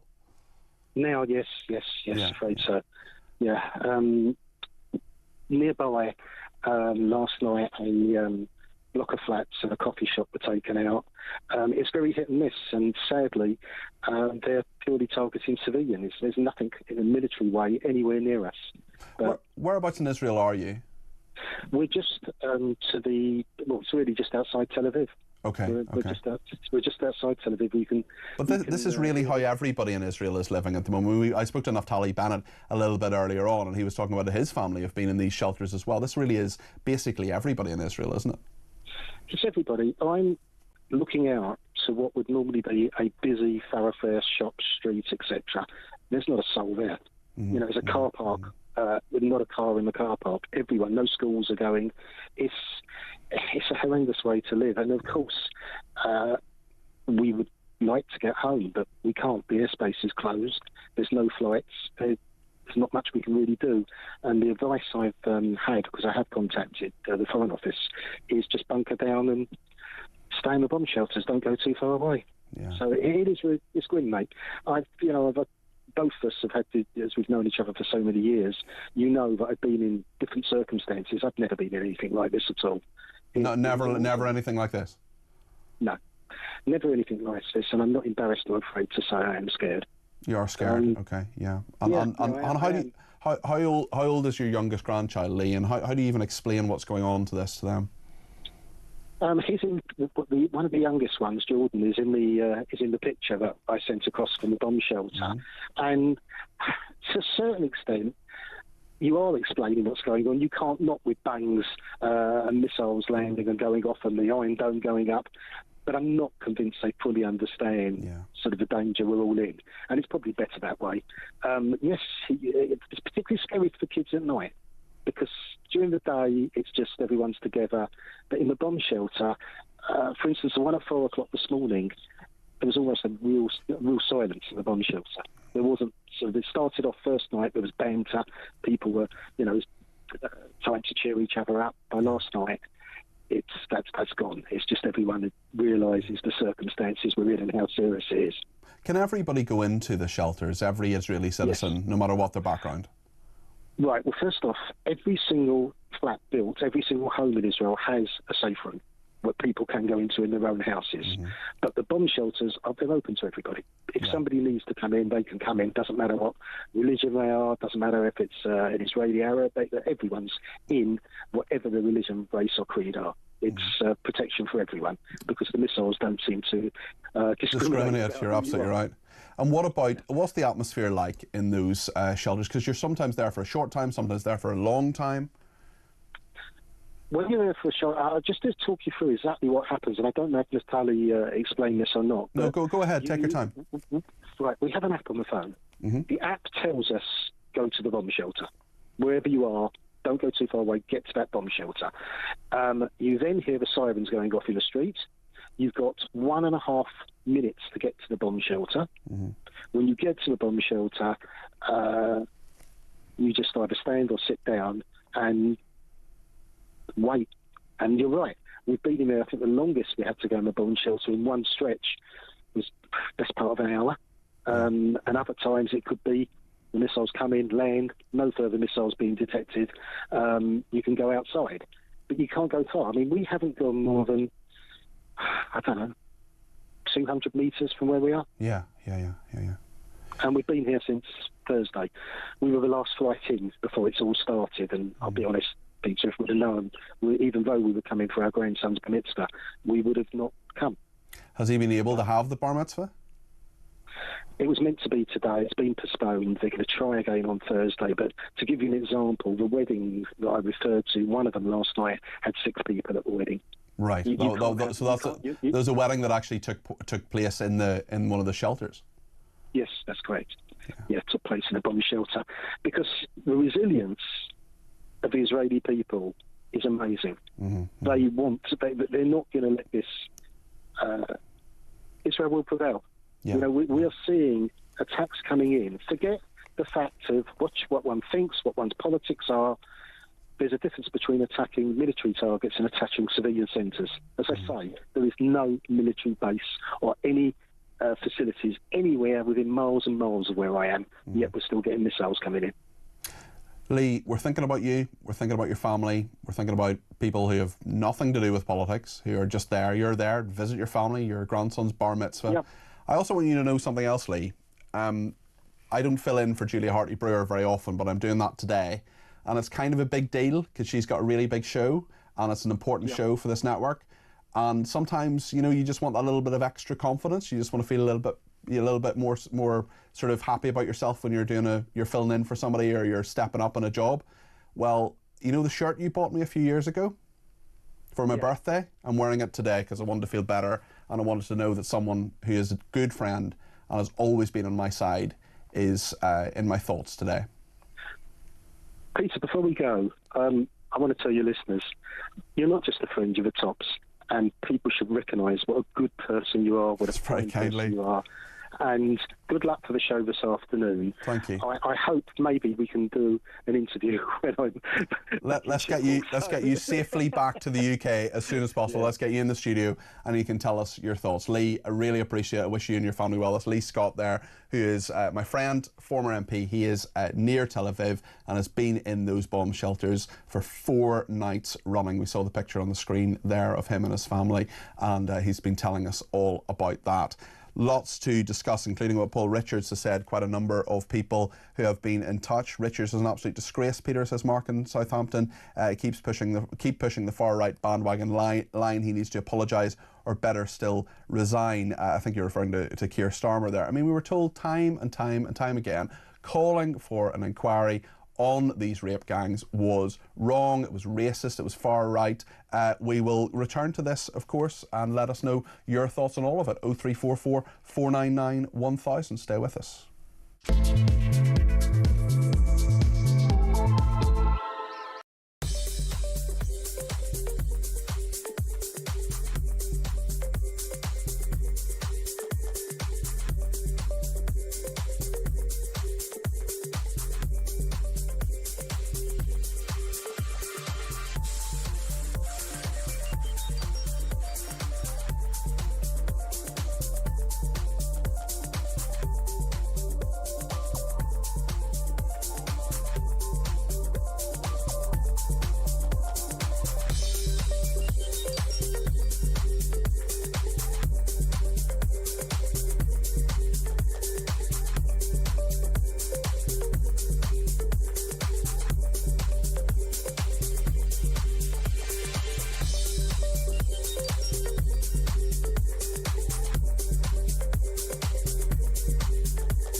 Across the UK, on DAB+, on your smart speaker, on your smart TV, and on your side. This is Talk.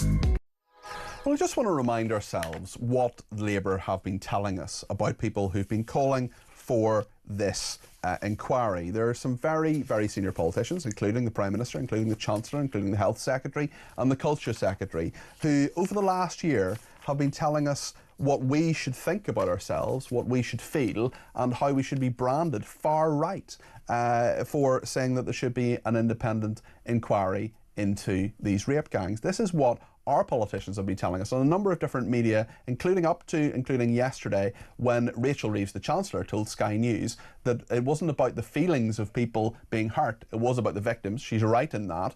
But why call people racist in the first place? Let's just remind ourselves what Labour's been saying over the last year. Calling for inquiries because they want to jump on a bandwagon of the far right, then that affects politics. No, the reason we're not doing another national inquiry is because there's already been a national inquiry. Do you want an inquiry or not? No, Paul, I'm trying to answer your question, and the answer is no. We don't think another inquiry, after all the many inquiries that we've put victims through, is the way to tackle this. What we're doing is increasing the action on these vile crimes, child sexual exploitation and abuse. And understandably, victims and survivors want stronger action. That's what we're doing. There has been a huge amount of misinformation this week. Sadly, party political misinformation. It is just wrong.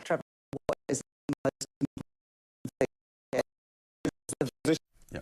Sorry about the audio problem there at the end. That was Rachel Reeves. You've heard Yvette Cooper there, and then we were trying to hear Rachel Reeves, but couldn't. She was saying that people who've been branded racist shouldn't have their... we shouldn't worry about their hurt feelings. We should worry about the victims. Frankly, I'm going to worry about both. But one thing I'm really interested in is what the police actually do and how these crimes are detected. We keep hearing about community policing. I always wonder what that really means, and I'm someone who knows a little bit about policing, but one man who knows a heck of a lot more than I do is John Burrows, who was a senior Police Service of Northern Ireland officer. He's a columnist and a justice commentator. John, you're very welcome to the programme this morning. This national inquiry is now happening. We don't know exactly what form it's going to take. We'll hear from the Home Secretary later today in the House of Commons. But John, I wonder if you could take us inside the police forces that are dealing with this, because we keep hearing about community policing. We keep hearing about how police needs to be by consent. But I wonder if it's perhaps being compromised in some of these communities. What do you think?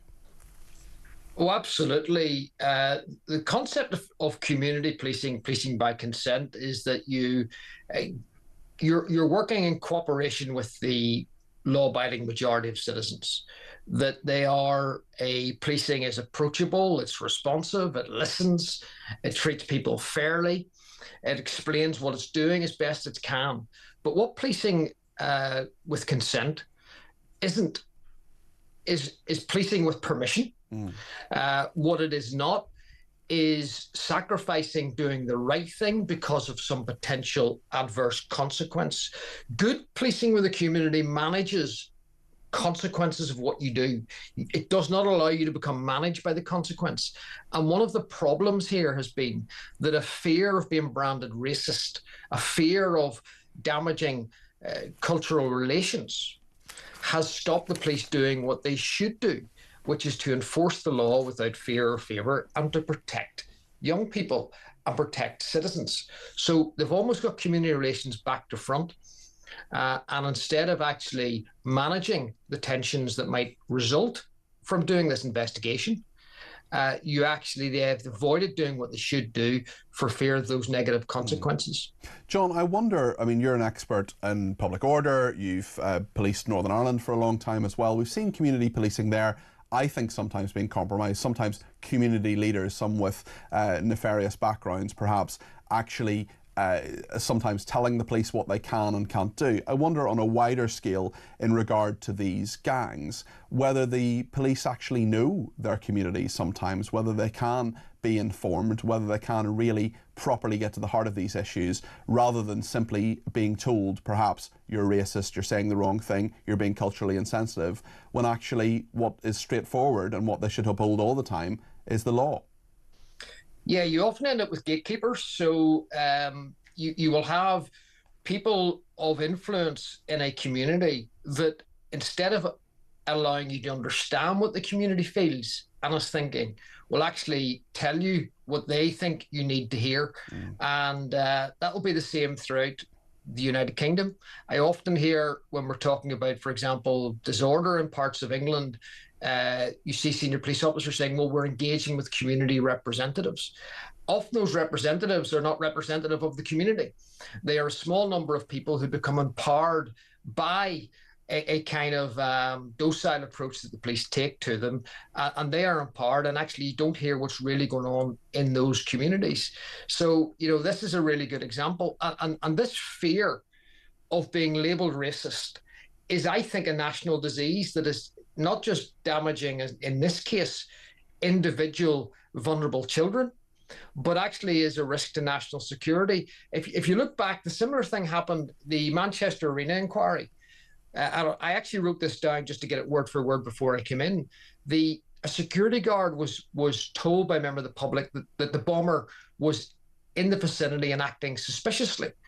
That security guard looked at the bomber and thought, he looks out of place, fidgety, wearing a backpack, sweating, something wasn't right. And here's what the security guard said to the inquiry: I was scared of getting it wrong, reporting it to the police, in case I was branded racist.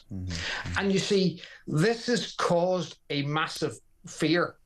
And instead of people doing their job honestly, and using their professional judgment, and without fear or favour. We hear that all the time, without fear or favour, but they're afraid, they're fearful themselves.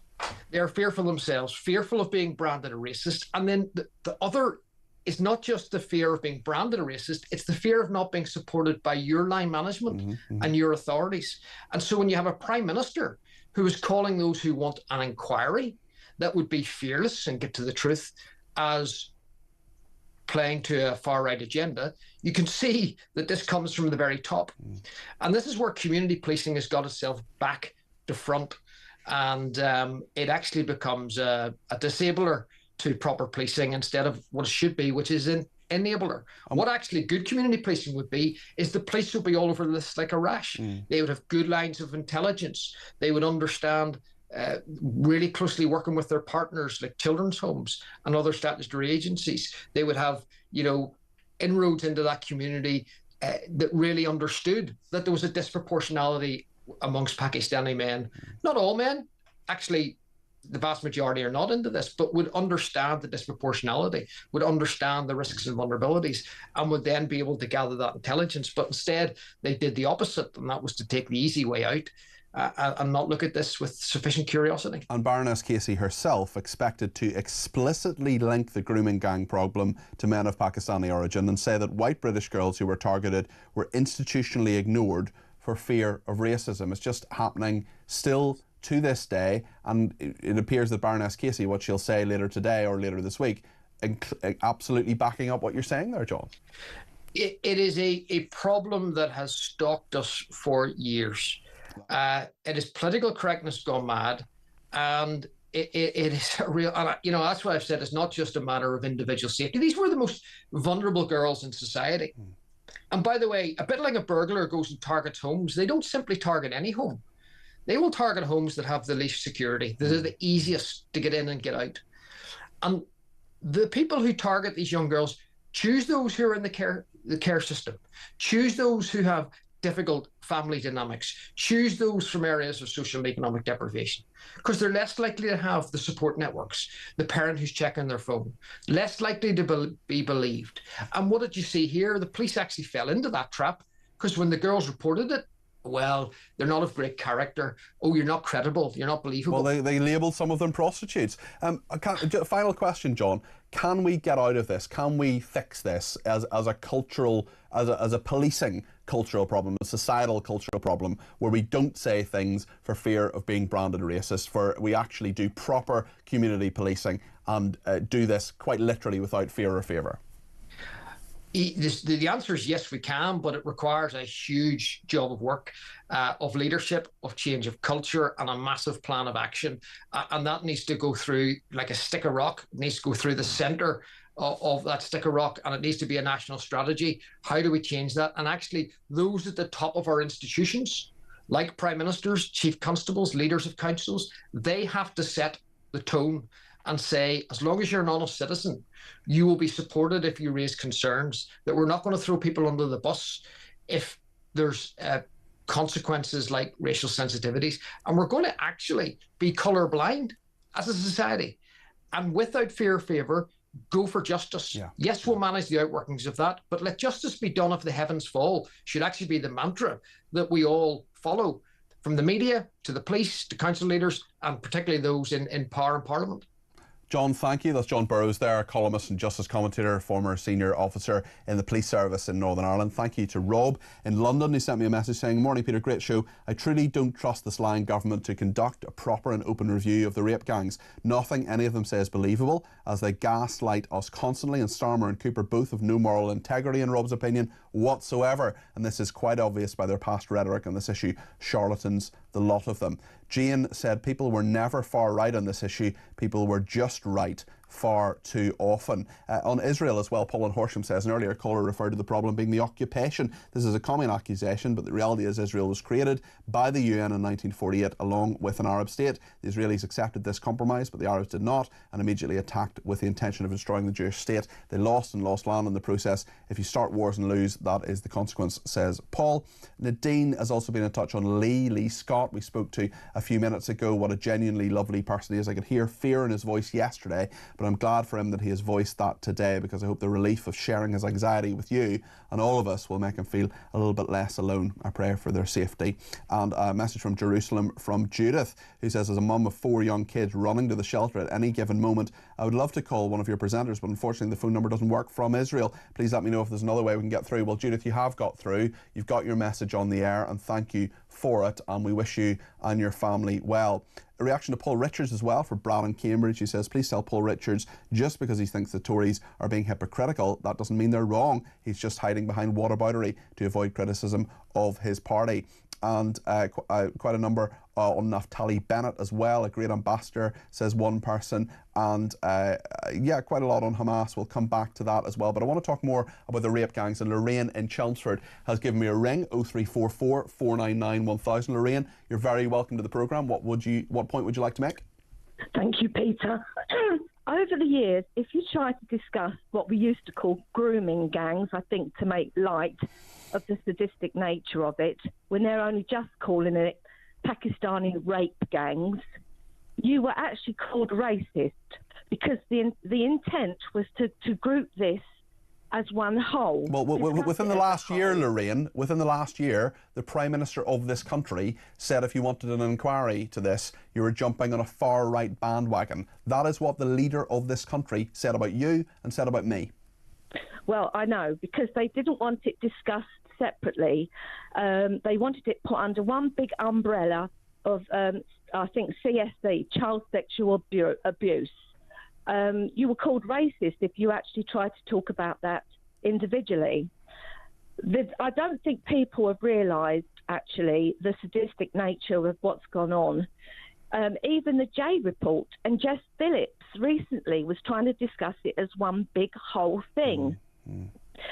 And I mean, people really need to know how sadistic this has been. Well, let's just, I think you're absolutely right. We'll just be careful at 11:45 in the morning exactly what we say, Lorraine, but your point is a very, very good one, and thank you for it. Appreciate that. On the boats, Phil has been in touch and says the French won't do anything once the boats are in the water due to their commitment to the laws of the sea, but they let unseaworthy vessels carry the migrants. Victoria in Oxford says, what a great pity the useful idiots who march in London streets in support of Hamas will not, I suspect, hear the wise words of Israel's former leader Naftali Bennett. They need to be educated, says Amanda. And Louise says, I think it's about time we called out the judiciary and government into the weak sentences in regard to child pornography. All these photos are child victims. It's disgusting how our country lets these violent individuals get away with this utter horror. And Gareth says, in regard to the interview with Naftali Bennett, the former Prime Minister of Israel, he says, PT boy, haven't been called that in a while. Hi, PT boy. I think after that interview, you're not biased towards Israel whatsoever. Some people just want to hear what they want to hear. Respect to you, young man, from a UK veteran that you've helped without knowing. Thank you, Gareth. That's a really, really kind thing to say, and thank you for your loyalty to the programme. Listen, I am someone who believes Israel has the right to exist. Do I believe that Benjamin Netanyahu is perfect? Of course he isn't. No political leader is. Israel, as many people forget, is a democracy. People disagree loads of times. Naftali Bennett disagrees with Benjamin Netanyahu. We have free speech. We're the home of free speech. We have free speech on this station. And do you know where there isn't free speech? Do you know where people don't have rights? Iran.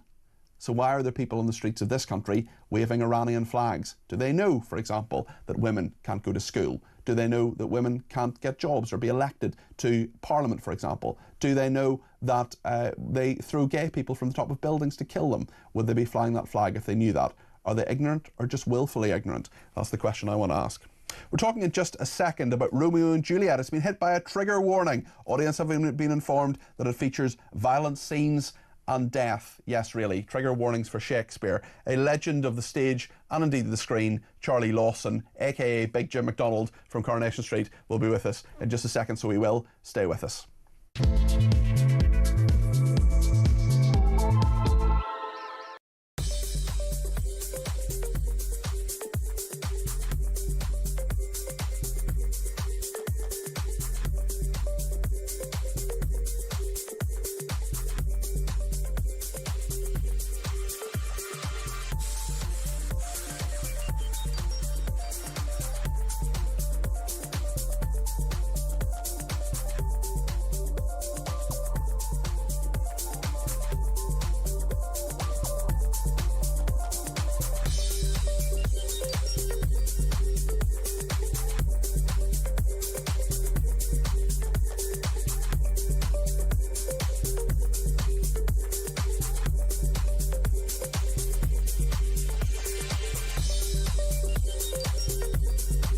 The community had been complaining to their politicians, had been complaining to the police, had been complaining to social services, and just felt they were being totally ignored. No one supports the thuggery of setting fire to buildings, even a community centre. But you need to understand what was boiling up, whether it's that Darren Jones idiot on Question Time, whether it's our Islington-based human rights lawyer, knighted Prime Minister. I don't think these people even understand the scale of the problem.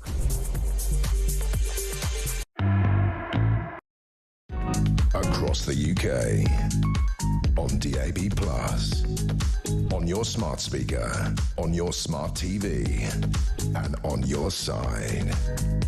This is Talk. Now then, we're going to look at an exclusive story now from our friends at The Sun.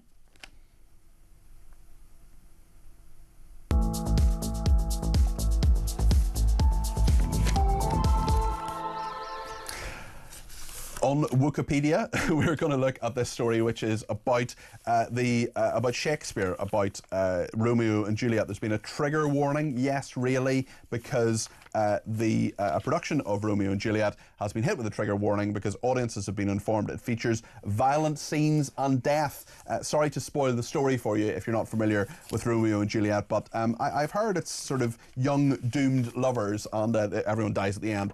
So, well, not everyone, but quite a few of them. The 16th century love story has been retold as a modern ballet. London's Royal Opera House deemed it necessary to warn potential visitors the production includes themes of violence and death. Who knew? Sir Ian McKellen, who has appeared in Romeo and Juliet productions throughout his career, hit out at the ludicrous warnings. He says, "I quite like to be surprised by the loud noises and outrageous behaviour on stage." This is a few years after the Globe in London warned of upsetting themes in the play and provided a number for the Samaritans. Christopher Biggins says, "Do we have to have signs for everything under the sun? It's a joke." The Globe has also warned about themes of violence and sexual references, misogyny and racism in A Midsummer Night's Dream, as well as The Merchant of Venice, which apparently contains anti-Semitism. Who knew?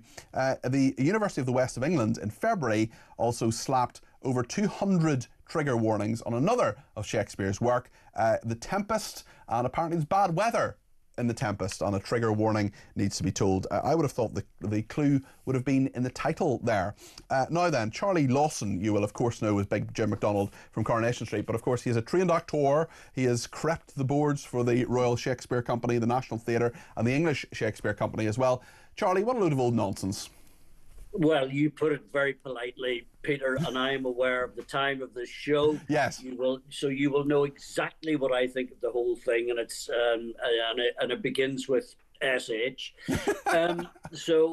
Yeah, but this is complete nonsense. Poor old Sam Wanamaker. I said this a few years ago when they did it at the Globe. When Sam got that theatre built, he would be turning in his grave. You know, he was a great American actor, and he was the instigator of getting funding and building the Globe. And Zoe Wanamaker's dad. And Zoe's dad, that's correct. And he'd be turning in his grave. And I suspect Zoe Wanamaker, as I knew her at the Royal Shakespeare Company many years ago, will be spitting blood as well. As will most actors, I have to say. But this wokery nonsense, I could call it something else, is all-pervading. I mean, God knows what they would make of the production I did of the Henrys, Henry IV Part 1, Part 2, and Henry V in 1988, I think it was, when Henry V when Howe gives his speech at Southampton to the English army before they go to France. And Michael Bogdanov was directing, and I won't say this, but it was the front page of The Guardian and all the rest of it. When he'd finished his speech, and he sends the band of brothers off to France, there was a banner unfurled above the stage, all in modern dress, and 4 soldiers carrying Armalites and all the rest of it, and it said, "The frogs." Oh dear! And, right? Okay. When we wouldn't get that these days. Had a brilliant effect. But now, I mean, we'd all be locked in. We do it in 6 months. Well, indeed, alongside Lucy Connolly, quite seriously. Yeah. Charlie, I just wonder, I mean, look, I go to the theatre a decent amount. I really like it. It's a thing I enjoy doing. I'm actually going tomorrow night to see a great play called Giant about Roald Dahl's anti-Semitism. I've seen it before. I'm going to see it again tomorrow. Sometimes you get those, on our station we say things like, look, we're going to talk about Israel, some of this content is going to be disturbing. That's a reasonable thing to do. You go to the theatre, they're smoking. Some people are asthmatic and they say people might be smoking in this. There are people who have who are epileptic, for example, and they're going to be flashing lights. They need to know if they're flashing lights. I get that, but the actual content of the play should hopefully be, not all the time, but I mean, most people know what happens in Romeo and Juliet, but hopefully some of it should be maybe a bit of a surprise. As Ian McKellen says, I quite like to be surprised by loud noises and outrageous behaviour. It should be a cultural experience that you're not entirely expecting, shouldn't it? And Ian, I mean, fair play to him, because he wouldn't be the sort of... I was quite surprised, because an awful lot of actors won't even get involved in this debate. Because they're scared of getting, branded and all the rest. Cancelled, yeah. That never mind being called far right, and all that sort of carry on, because you don't. But he's quite right. Theatre should be should enliven your life, your evening. It should grab you by the nuts and all that sort of stuff. But I mean, it kind of goes full circle now. I mean, look, I've nothing. Francis Tumblety, I think, played Hamlet many, many years ago. Some people in those days said, why? It was actually apparently a brilliant production. And I mean, this year we're having a black lesbian lady playing Jesus Christ. You know, why? It goes back to what it goes back to my GCSE drama teacher who once said, "Do you know, I just love to see a production of Macbeth set in, you know, 11th century Scotland rather than, say, you know, an NCP car park in Croydon or something. You know, it's just everything sort of has to be different in some way, doesn't it?" Yes, I know, and but you know, I mean, I've been in productions which have been slightly ludicrous, but one does the job. What's the weirdest, wokest production you've been in? I couldn't possibly tell you because they're very good friends of mine. No, okay. I haven't. To be fair, I haven't been in many, but You've suffered for your art. I don't go to the theatre because my suspension of disbelief is nil. I'd rather be in a restaurant or the boozer. But I hear about productions and they make my hair curl, you know. But our industry, 'twas ever thus, I'm afraid, you know, we can climb up our own posteriors very, very easily in the acting game. And 'twas ever thus, as I say. Yeah. But this is just silly beyond belief. I mean, it's somebody, this won't be the cast.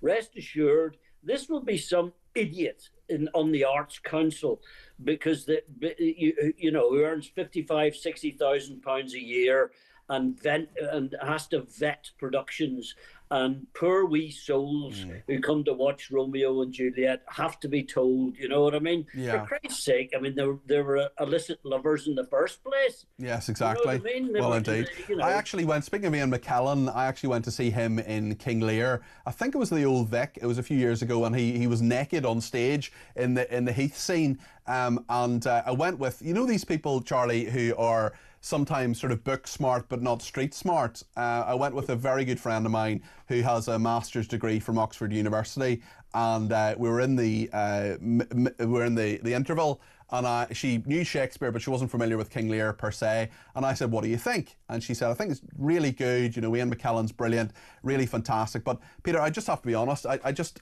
don't have a good feeling about the second half. I think it could all go wrong." Well, yeah, I mean, Shakespearean tragedy. Yeah, that's just the way it rolls. I've talked about this before. Unfortunately, it goes hand in hand with all the stuff that we're living through at the moment. And I mean, you touched on it as well. The phrase, the far right, you know, Keir Starmer's favourite phrase. And well, we all... Do you think you should apologise for that, Charlie? Well, we were all, those of us were common sense, were calling them rape gangs years ago, and all demanding that this should be a national inquiry and looked into properly. And we were all called far right and all the bloody rest of it. And it's symptomatic of the whole thing that we're living through. The theatre now feels they have to warn us about this. And God almighty, you know, when you think of us growing up and back home and all the rest of it, you know, we had warnings in the playground about bombs. And, well, exactly, you know which was much more serious. Charlie, thank you. Always good to talk to you. So it is. Appreciate it. Appreciate Charlie Lawson there, the actor who's, of course, been on the Royal Shakespeare Company, National Theatre and the English Shakespeare Company, and played Big Jim MacDonald in Coronation Street as well. So he did. Brad says, Naftali Bennett is such a great ambassador for the Israeli people. I'm 100% behind Israel, says Brad. The threat posed by Iran to the rest of the world is probably the greatest danger facing the UK, and those morons protesting on our streets in favour of Iran are a damn disgrace. Victoria says, really interesting to hear from Naftali Bennett. I just want to say that the vast majority of right-minded people in the UK are fully behind Israel, even if this pathetic government isn't. Becca says, Dominic Cummings didn't quit in disgust when in government. He didn't come out with the truth after leaving government. Why now? People are running scared. And Keith in Forres says, great show, Peter. What next? A trigger warning on Jaws. People get eaten by a shark in the book and the film. Do they, Keith? Do they really? Mo says, why don't we have trigger warnings for the Quran and the Bible? We have it for everything now. Absolute stupidity. Yeah, quite a lot of people die at both of those. Lots to discuss with Baroness Hoey, Kate Hoey, former Labour MP and independent peer. We're going to talk to her in just a second. Let's talk to you too between now and 1 o'clock. Be sure to give me a ring on 0344 499 1000. There's plenty to discuss. We'll do all of that before 1 o'clock. Ian Collins will be there at that stage. Stay tuned to talk.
Across the UK, on DAB+, on your smart speaker, on your smart TV, and on your side.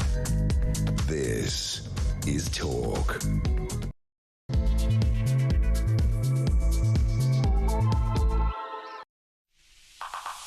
Good afternoon, this is Talk. I'm Peter Cardwell. Thank you so much for your company this lunchtime. There's loads to discuss between now and 1 o'clock. When Ian Collins takes over, he'll be here for between 1 and 4, and then Jeremy Kyle back with Drive. I'm in for Julia today. She's back tomorrow between 10 and 1 as usual. Lots to discuss, including Keir Starmer's screeching U-turn on a national inquiry into the rape gangs. Previously, he called people who called for it, you and me, far right.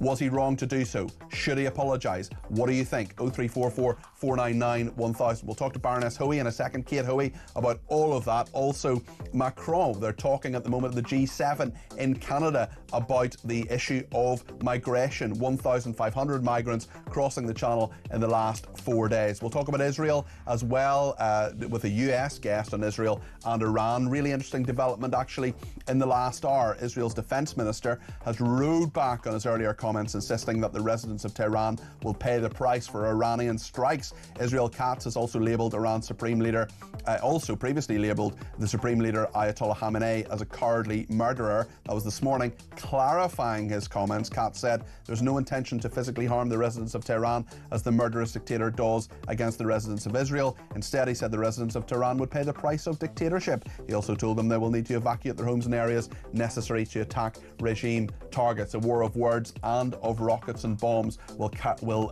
certainly have more coverage of that between now and 1 and get the American angle. But let me know your angle. 0344 499 1000 is the number to call. You can text me 87222 with the word talk in your text. You can tweet me at talkTV.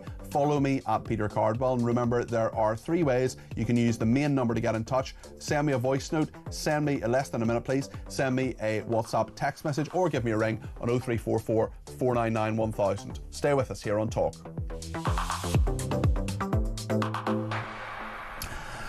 Well, thank you so much for your company. It's been a great pleasure to fill in for Julia just today. She's back tomorrow, as I say, at 10 o'clock. I want to talk to Kate Hoey in a second, Baroness Hoey, to see what she thinks about all of the big issues of the day. But I just want to remind ourselves, firstly, what we have been told from the senior figures in this country, in this government: Keir Starmer, Wes Streeting, Lisa Nandy, Yvette Cooper, and even as recently as yesterday, Rachel Reeves, that our feelings shouldn't be hurt, says Rachel Reeves, that people originally who called for a inquiry into the rape gangs were jumping on a far-right bandwagon. That's what Keir Starmer says. Let's just remind ourselves of some of these words. Calling for inquiries because they want to jump on a bandwagon of the far right, then that affects politics. No, the reason we're not doing another national inquiry is because there's already been a national inquiry. Do you want an inquiry or not? No, Paul, I'm trying to answer your question, and the answer is no. We don't think another inquiry, after all the many inquiries that we've put victims through, is the way to tackle this. What we're doing is increasing the action on these vile crimes, child sexual exploitation and abuse. And understandably, victims and survivors want stronger action. That's what we're doing. There has been a huge amount of misinformation this week. Sadly, party political misinformation. It is just wrong. Trevor, what is the most important thing here? Of course, it's the position of the victims. I understand that. It is the victims, and it's not people's hurt feelings about how they've been spoken about. Not people's feelings about how they've been spoken about. Listen, I totally agree with Rachel Reeves that the victims are the number one aspect of this. We'll be talking to a victim of rape gangs a little bit later on in the programme before 1 o'clock. Her name is Samantha Walker-Roberts, and she is a rape gang survivor. She was assaulted as a 12-year-old in Oldham. That was back in 2005, between 2005 and 2006. We want to talk about her and her book, which is called Undefeated.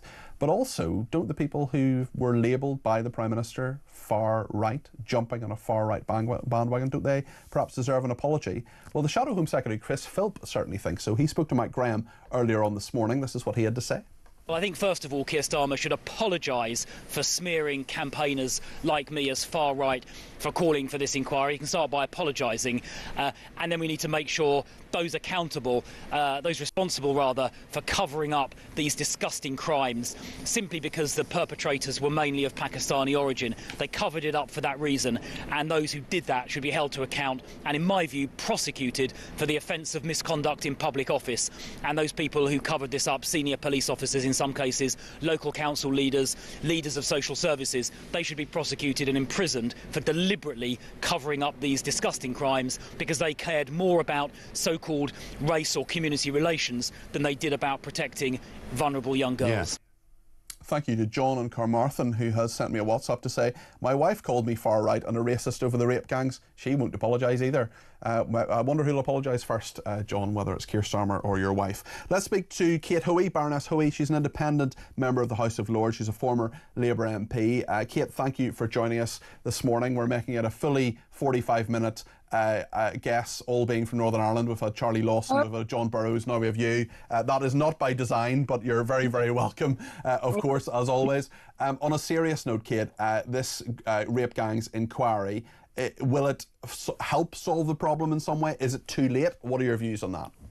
Well, it certainly very, very much should have happened a long, long time ago. And, you know, the whole question of the way Keir Starmer and other members of his cabinet, senior members, behaved, I think, is quite shocking and will be remembered by voters of all persuasions, but I think particularly by Labour voters up in those areas that have been most affected.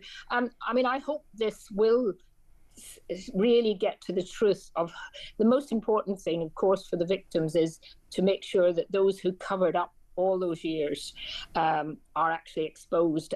And that's why I think we have to be very, very careful and scrutinise very carefully the terms of reference of this public inquiry, because you know as well as I do that public inquiries and inquiries generally can be designed to kind of hide over certain things if the original reasons that it's happening and what they're going to do is not very, very clearly laid down. And that's a really good point, Kate, and a point that a viewer and listener, a woman called Sandy, who contacted me on Twitter, made, and it's really stayed with me. She made the point yesterday, and it stayed with me really for a number of hours, is can we actually think of, it's not really a sort of general knowledge question, but can we really think of inquiries that have actually solved a problem or made a big difference? I mean, you can think about the contaminated blood inquiry, as one of my guests did earlier, or the post office inquiry. I mean, they're still going on in the fact that people haven't got their compensation in those inquiries. There are some that people say were, a waste of time, some that were cover-ups, certainly, whitewashes. We think of the Iraq inquiry, for example. I just wonder, from your perspective, whether you have faith in inquiries and public inquiries, and whether you feel this can actually not just get to the truth, but also solve the problem or go some way to solving the problem. Well, another example, of course, was Hillsborough, the Hillsborough inquiry into the terrible football disaster, and how long it took once the inquiry was actually, to act on what it said. Well, I think we have no option but to actually welcome the fact that there is finally an independent public inquiry, which has been asked for many, many years, and certainly in the last couple of years, very, very much in the forefront. But as I said, everyone's going to have to keep an eye on it very carefully, and we're going to have to see who is appointed. And I think it would help make victims feel that it genuinely was going to look into things if we saw the Prime Minister himself come on and actually apologise and say, we should have had this years ago. It's a pity we didn't. I'm very sorry we didn't. And Rachel Reeves yesterday, I mean, all she had to do was answer by saying, yes, I'm glad we're having it. We should have had it earlier. I'm sorry. Yeah. Just simple. I don't know why politicians, and of course I was one for years and I still am, but I always feel that you have to say what you really think. Now, if that's really the way that Keir Starmer thinks, then he needs to come out in the open and explain it. And U-turns can be a sign of strength. I mean, he could just say that if I was advising him, I would say, go out there and say, do you know what? I'm a lawyer. I look at the evidence. I've looked at all the evidence now. I've got the even more evidence from Baroness Casey. I realise that what I said previously was wrong. I shouldn't have called people jumping on a far-right bandwagon. I shouldn't have said that. That was the wrong thing to say. I'm sorry for doing that. We didn't get it right then. We're now getting it right, and we're going ahead with this, and bring people with him, because at the moment there'll just be a load of people who still feel very, very aggrieved about this and feel that they don't have confidence in the process. And you want people to have confidence in the process and trust in whoever brings this forward, don't you, Kate? No, absolutely. And he had the Casey report. He could have come out very quickly and said, look, the Casey report now has absolutely made me see that I should have done this perhaps earlier, but at least we're now doing it, and I'm absolutely determined, blah, blah, blah, to get on with it.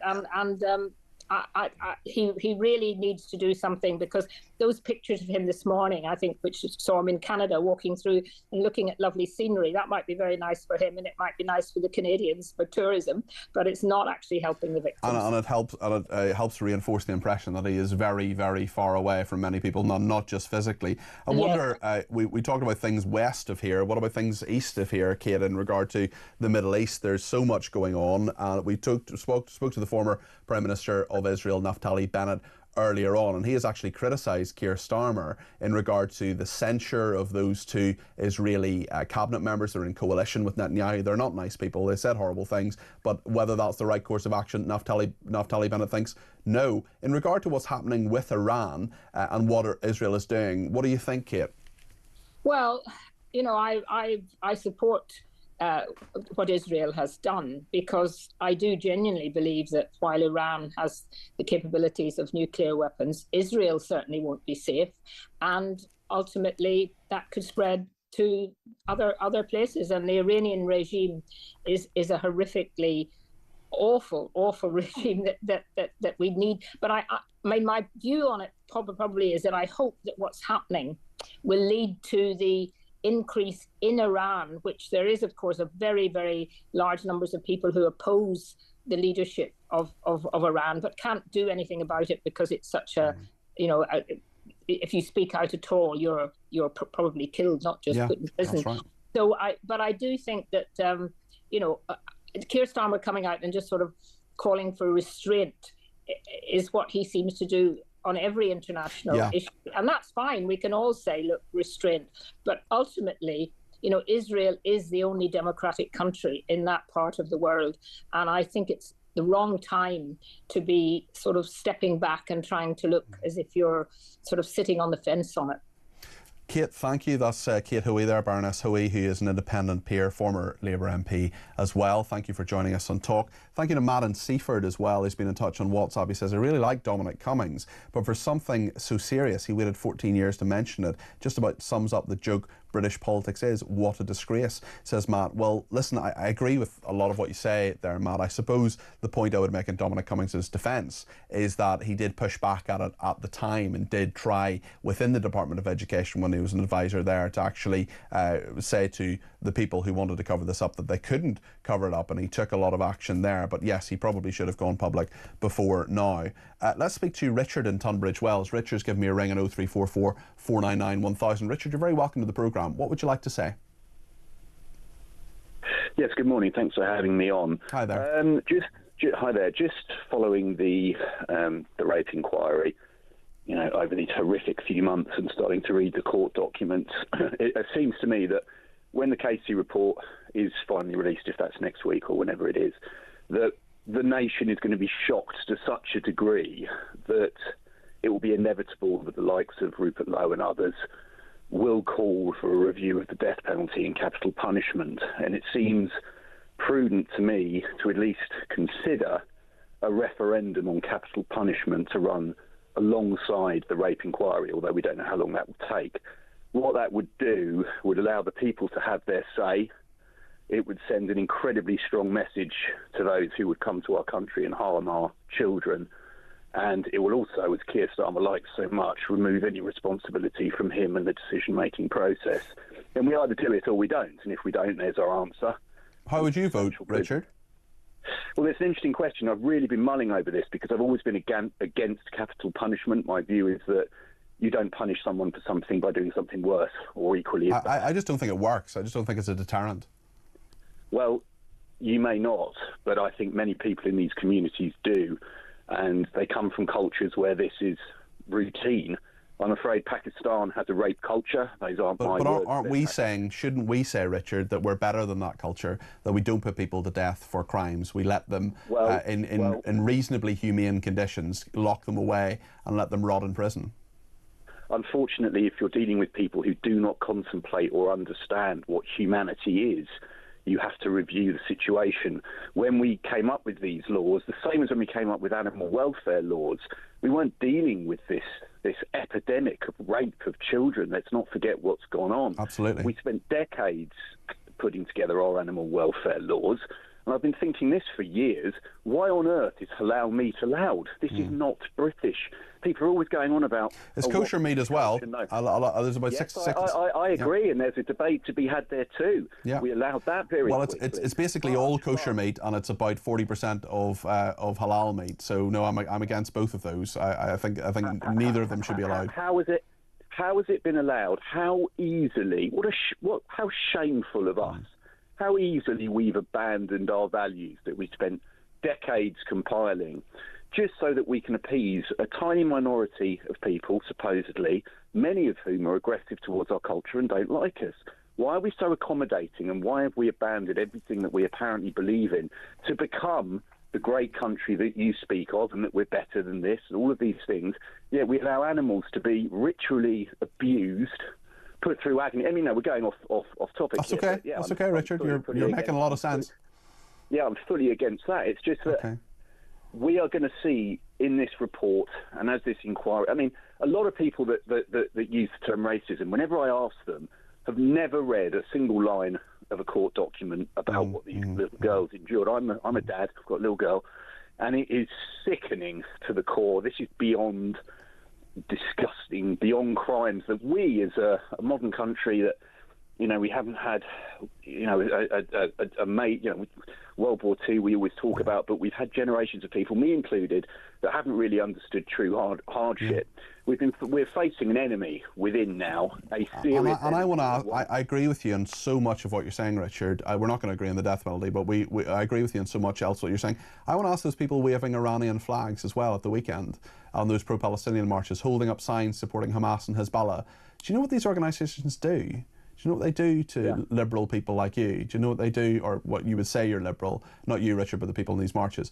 Do you know how they treat women? Do you know how they treat gay people? Do you know how they treat people who disagree with them and speak out and have a voice? And this kind of protest, if it was against the regime in Iran, would not be allowed. You'd have people being shot. You'd have people being hanged for protesting against the government. Exactly. I think it's demonstrated perfectly the differences in cultures and our world and much of the Arab world when you saw idiotic, far left, naive fools walking through Egypt to the border and thinking they're going to be let in and they're going to be supported against a country that won't let their own supposed Muslim brothers in because they are terrified of the instability they bring to countries as we've historically seen with Jordan, Syria and elsewhere. Richard, you know, first of all, I think this is the call of the day. You've made so much sense in so many issues, even though I fundamentally disagree with you on one of them. One word that we rarely hear in this debate is the word Egypt. Egypt has blocked its border. It's not taking refugees from Gaza. It doesn't want those people marching to Rafah, and yet it has probably less than 1% of the scrutiny that Israel does. And why is that? Because as we know, Richard, if the left is to be believed, Israel's wrong all the time on every single issue in every single way, isn't it? Israel is our ally in the Middle East. It's a democracy. It's the only country in the Middle East that gives rights to gay members of their gay community. We have far more in common and alignment with Israel than any of these other groups that we know, or countries that we know harbour large numbers of people that despise the West, frankly, and come into the West to undermine, destabilise, exploit, and it has to end. And that's why, and on the death penalty issue, I'm not saying I would vote for it yet. However, we haven't got all of the details, and I think if Keir Starmer, and like many of your viewers, I just despair at so much, but if he allows this inquiry to be full, thorough, impartial, I think it's going to shock not just this country but the world, and there are going to be calls for a complete change in the way that we approach these issues. Richard, great call. Thank you for ringing. Ring me anytime. That's Richard in Tunbridge Wells. Thank you to him. We're going to talk in a second to Lieutenant Colonel Daniel Davis. He's a foreign affairs analyst and a retired US Army officer. We're going to get the US view on everything that's happening in the Middle East. What does Trump do? He's at the G7 at the moment. What should he do? What should Starmer do? We'll talk to Daniel in just a second. Stay with us here on Talk.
The community had been complaining to their politicians, had been complaining to the police, had been complaining to social services, and just felt they were being totally ignored. No one supports the thuggery of setting fire to buildings, even a community centre.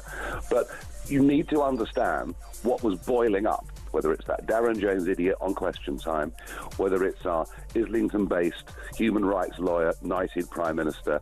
I don't think these people even understand the scale of the problem. Across the UK, on DAB+, on your smart speaker, on your smart TV, and on your side. This is Talk.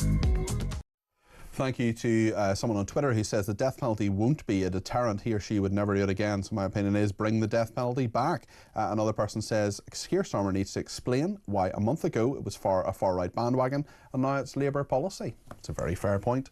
Let's talk about the Middle East, because Israel says it has full aerial operational control over the Iranian capital Tehran. This is 4 days after it originally launched strikes on the country. It says its Air Force carried out a wave of strikes overnight, while Iranian media reporting new attacks on the west of the country today. Iran hit Israel with a wave of missiles overnight, with some of them penetrating the Iron Dome defence system. The number killed in Israel since Friday has now risen to 24.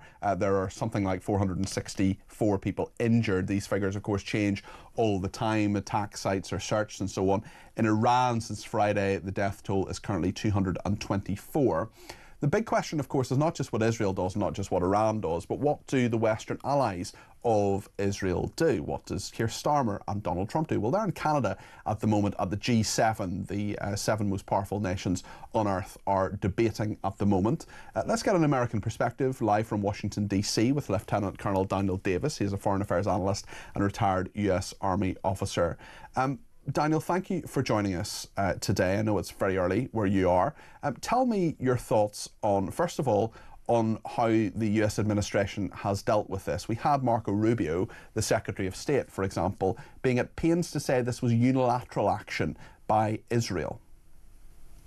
Right, and then I guess just minutes or hours later, you had the President of the United States bragging that we were very instrumental in helping, that we gave them all the weapons and ammunition they need to pull this off, all of our, quote, great weapons and ammunition, etc. And then he clearly gave evidence that he was aware of this, and he called it a great deal, a good strike, etc. And then he's also simultaneously saying that we want to see a negotiated settlement. He sent out a Truth Social yesterday, about 24 hours ago, I believe, where he said we need to bring this to a halt. And then he said, you know, he took credit for helping in the Pakistan-India conflict and Kosovo and Serbia many years ago. Really, anything that's happened, he's said he helped bring it to an end. But if we look at what Trump has actually done, it seems that USS Nimitz is being sent to the region, for example. So there does seem to be some sense of support here and some practical support coming the Israelis' way.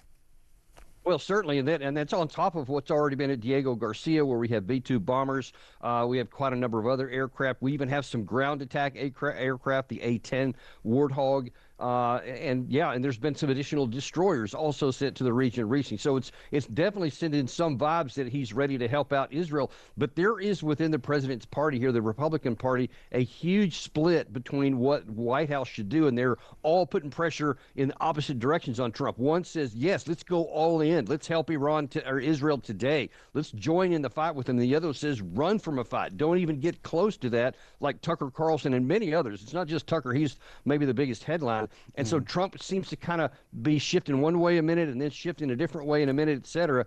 But I'm just telling you. What do you think he actually thinks? Because the problem with Trump, and sort of in some ways the beauty of Trump as well, is what one of our leaders here in the UK, I'm sure you're familiar with Nigel Farage of Reform UK, once said, which is we need to take Trump seriously but not literally. And the problem is that people like me, a journalist, seize on every single word that is said, as do some politicians and analysts as well, but perhaps he doesn't quite mean it. What do you think America is doing, and what will it actually do in the time to come? Because you've got a nuclear-armed Iran, that's certainly what many people think, and I think that's well-founded. Israel is definitely a nuclear nation, as is the United States, as are other allies. I, for one, don't want to sleepwalk into World War III. Yeah, count me in that group there as well. And look, the problem is with saying don't take Trump figuratively, then you have to interpret what you are supposed to mean and take away from the words that he says. And the problem is with this one especially, that I don't think he knows what he wants to do, to answer your direct question. I think one day he'd kind of like to go into military, but then the other hand, he has historically always avoided wanting to go and get sucked into a dumb war. This one would be a dumb war of the highest order because we have so many troops scattered around the Middle East that are completely vulnerable to any of these missile strikes you're seeing getting through even the vaunted Iron Dome, Patriot system, THAAD system, etc. Scores of those missiles get right through. And I promise you, many of our troops in the Middle East would be sitting ducks if we get into a fight and then Iran has ready access to our troops. So we have a lot of vulnerability. It's not cost-free for the U.S. to join into this, and too few of these people who are pushing war don't seem to realize that. In terms of those who are pushing war, I mean, the spectre of Iraq and Libya looms really large here. There have Afghanistan to some degree as well. There have not been many successful Western actions in the last few years. That's to take nothing away from you and your colleagues who've served your country so bravely. But in terms of the actual result, in terms of freedom being brought, in terms of stability in the region, I wonder how you feel this conflict will actually end. Well, yeah, and believe me, because I was on the ground in combat deployments in both of those situations, Iraq and Afghanistan, and saw firsthand just how futile it was and how disconnected many of our leaders advocating military policies were from the actual conduct on the ground and how it's not going to accomplish what it wants. This here is the worst one. This should never have started. There was no compelling reason for Israel to launch this. There was no like they were about to be attacked or anything like that. They're not even claiming that. But now then they have. And so the question is, where do we go now? And there is so much damage being done by both sides. It is exposed that Israel is very limited with its air defense. They're very vulnerable. It shows that the Iranian air defense is virtually non-existent. But so there's both sides are free to fire into the other at will. But where does it go from here? Because Iran is not going to now suddenly say, all right, we'll go to zero enrichment just like you wanted to before the war. So they're hanging on to that. And if they don't let go of that, then what is Israel going to do? They can't just stop fighting and say, all right, never mind, forget it all. So they're in a huge hole because nobody wants to back down. And that is the worst situation at all. And it sounds like it's going to be continued on or escalation. When we think about the G7, Daniel, we think about these leaders meeting in Canada at the moment. What should the discussion be? What should be top of their agenda? Maybe if you were to give them a memo with 3 points to say, right, discuss these, make up your mind on this, because on so many issues, we haven't even talked about Ukraine, but on Ukraine, for example, the US and the UK are in slightly different, some would say very different positions on that. Surely they need to be united when it comes to the Middle East. Yeah, I mean, I'd like to see that, but there doesn't seem to be any united viewpoints on almost any of these very, very difficult issues. But I would, if that list, I would put absolutely the top number one, the Israel-Iran situation, because that has the greatest potential to expand the war. And especially if the United States gets involved, and if Trump gives into that pressure, he needs to not. And I would love it if the other G7 members were saying, hey, do not get into this war. Do not expand it further. Everybody would lose. See, it's not going to be like if the U.S. gets in, that it would be decisive and Israel would win. You would blow up a lot more stuff, but you're not going to win. You can't win a war with just missiles, and nobody's even talking about going in on the troop. That's the biggest problem. What next? You start a war. Where do you go next? What is your war termination strategy? What is your actionable plan and resource plan to actually accomplish your objectives and end up in a better state than where you began? And all I see so far is that Israel is worse than it was and has no way to get out.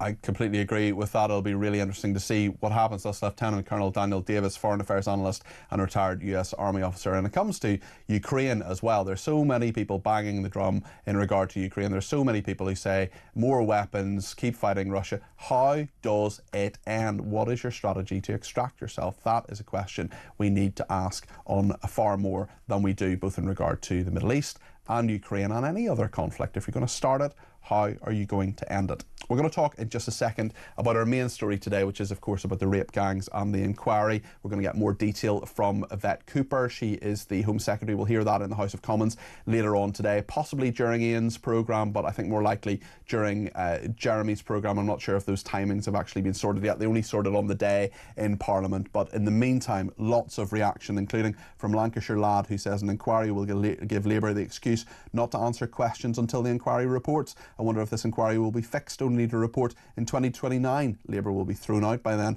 leaving a Reform UK government to deal with what will be a horrendous situation, whatever the report says. Paul says the reason the grooming rapist inquiry is now policy, it's simple answer, local election results, look at the pensioners too, says Paul. We're going to talk to Samantha Walker-Roberts in a second. She is a grooming gang survivor. She was assaulted as a 12-year-old in Oldham. She's got a book out about it. We're going to talk to her about her experiences. We're going to get your reaction too to what she says and anything else that you've talked about today. Plenty of time to get your voice on the air between now and 1 o'clock. 0344 499 1000. Stay with us.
Across the UK, on DAB+, on your smart speaker, on your smart TV, and on your side.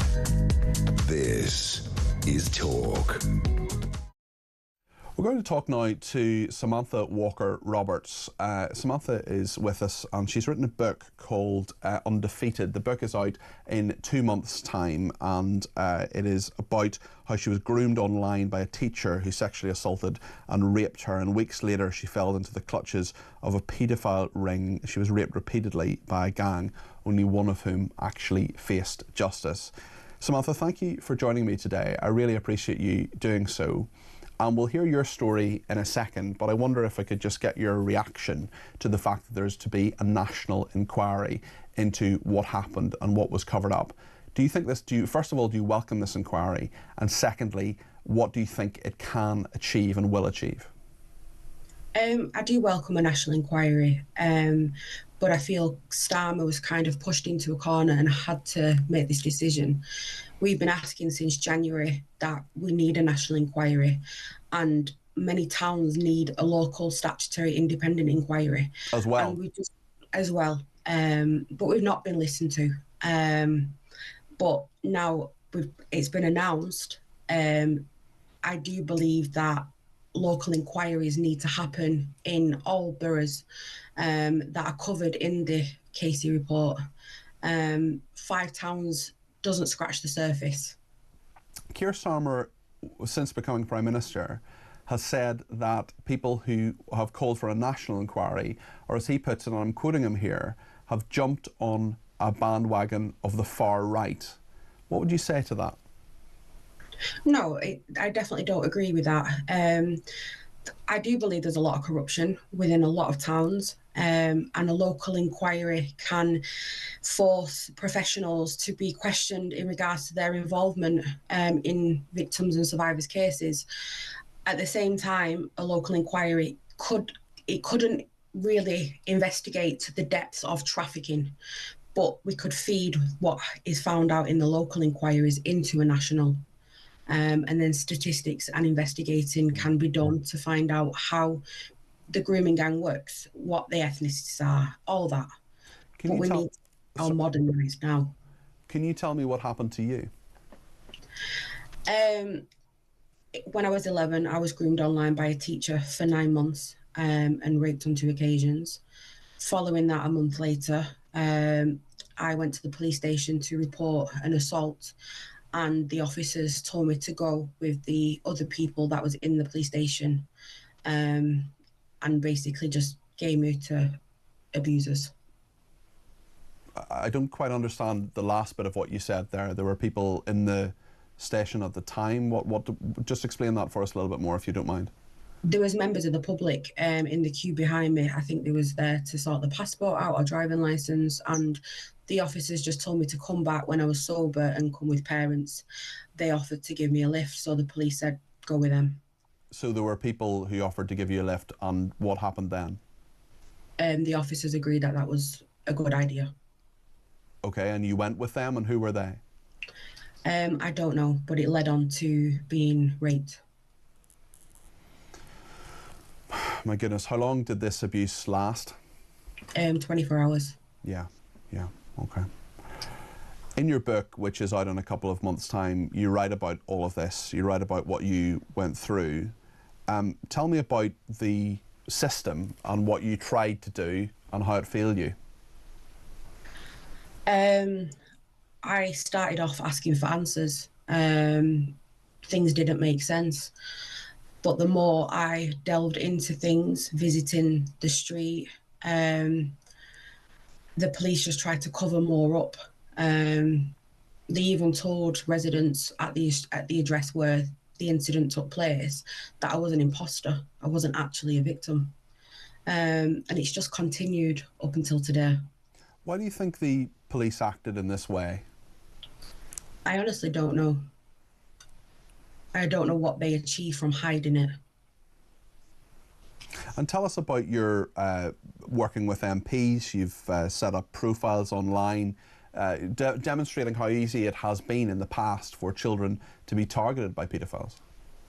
Yes, I worked with an MP in 2014 during a time when they was trying to get the awareness out of internet providers and the safety of how dangerous it is.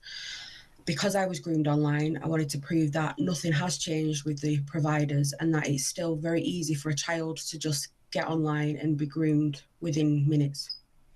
Tell me about what you think will happen now, whether things that happen to you can actually be avoided, because we know it went on with you. We also know that it is still happening now in our communities. What do you think needs to happen in regard to not just what the inquiry does, but also how the police act?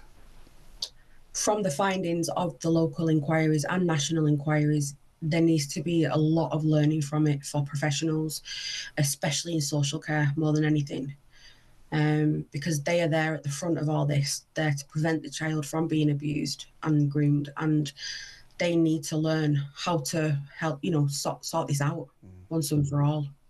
How have you coped in the last few years? I'm sure writing your book has helped you. I just wonder, have you had counselling? What has made you the strong person who can go on national television and talk about all this?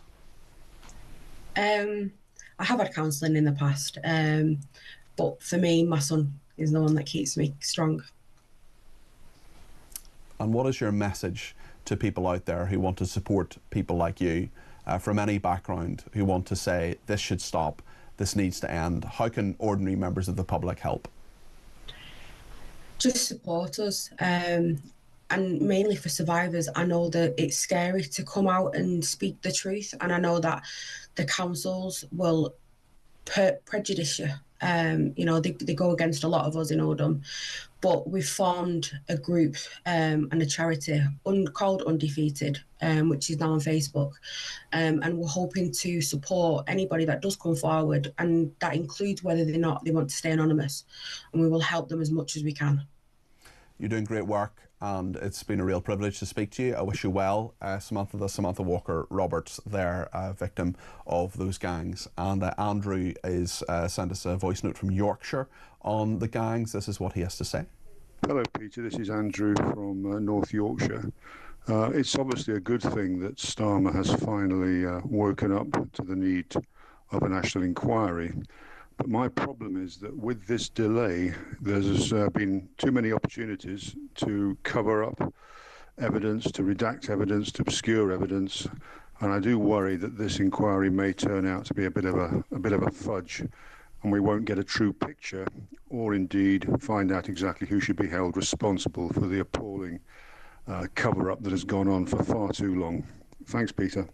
Thank you, Andrew. I don't know, I'm conflicted about this because it's taken such a long time in coming. I think we probably do need to welcome it. The key thing, though, as Andrew kind of intimates there, and what I know a little bit about working politics for 3.5 years, you always have to look at the terms of reference of these things. Who's doing it? How much money have they got? How much is a big point as well. How long is this going to run? Because a lot of these local inquiries were only given £1 million. You think, oh, £1 million is a load of money. It really isn't when it comes to an inquiry, when it comes to paying all the lawyers, paying everybody who needs to do that, and hiring all the venues and all the rest of it. These things can cost a lot of money, but they should have the budget they need. They should have the bandwidth and the time and the expertise they need to get through it. So the terms of reference, the budget, who's doing it, is it someone you can trust? Is it someone who is, if it's a judge-led inquiry, what's that judge's record, especially in regard to sexual crimes, for example? Should we trust them? We're going to ask all these questions on Talk. We're going to carry this through. We're going to make sure we hold the government and the inquiry's feet to the fire, not just now, but in the weeks, months, and possibly even years to come, because this is something we really care about. I know every single person watching and listening cares about it as well. We're going to take your calls after the break. We're going to talk to Ian, of course. Ian Collins is on between 1 and 4. We're going to find out what he is saying. I'm also going to remind you of a couple of things that we've done during the programme today. Paul Richards was a pretty controversial guest, as was Naftali Bennett, the former Prime Minister of Israel. And I want to make sure I speak to as many people as possible as well. If you want to give me a ring between now and get on the air between now and 1, now is the time to do it. Use the break to pick up the phone, 0344 499 1000.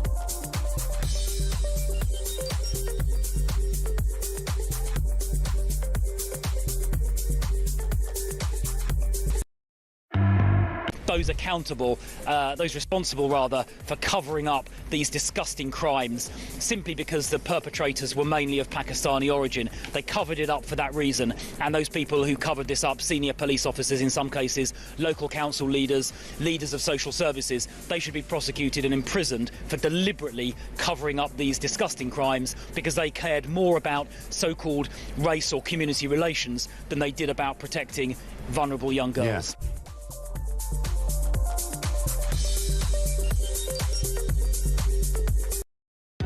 Across the UK, on DAB+, on your smart speaker, on your smart TV, and on your side.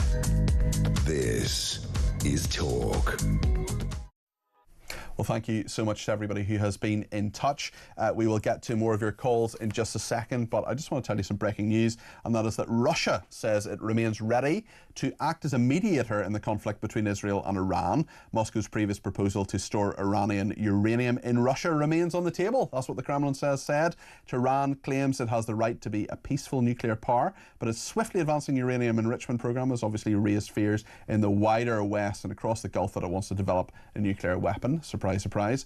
This proposal remains on the table, says Dmitry Peskov, who is the Kremlin spokesman. It remains relevant, but of course, with the outbreak of hostilities, the situation has become seriously complicated. Donald Trump has, of course, suggested Vladimir Putin could play a role in the de-escalation of the situation, but the EU on Monday said the Kremlin had zero credibility as a potential mediator in the conflict. Really weird for me to agree with the EU, but I'm afraid they're right on that one. I suppose even the stop clock tells the right time twice a day. I spoke earlier on to the former Prime Minister of Israel. This is what Naftali Bennett told me.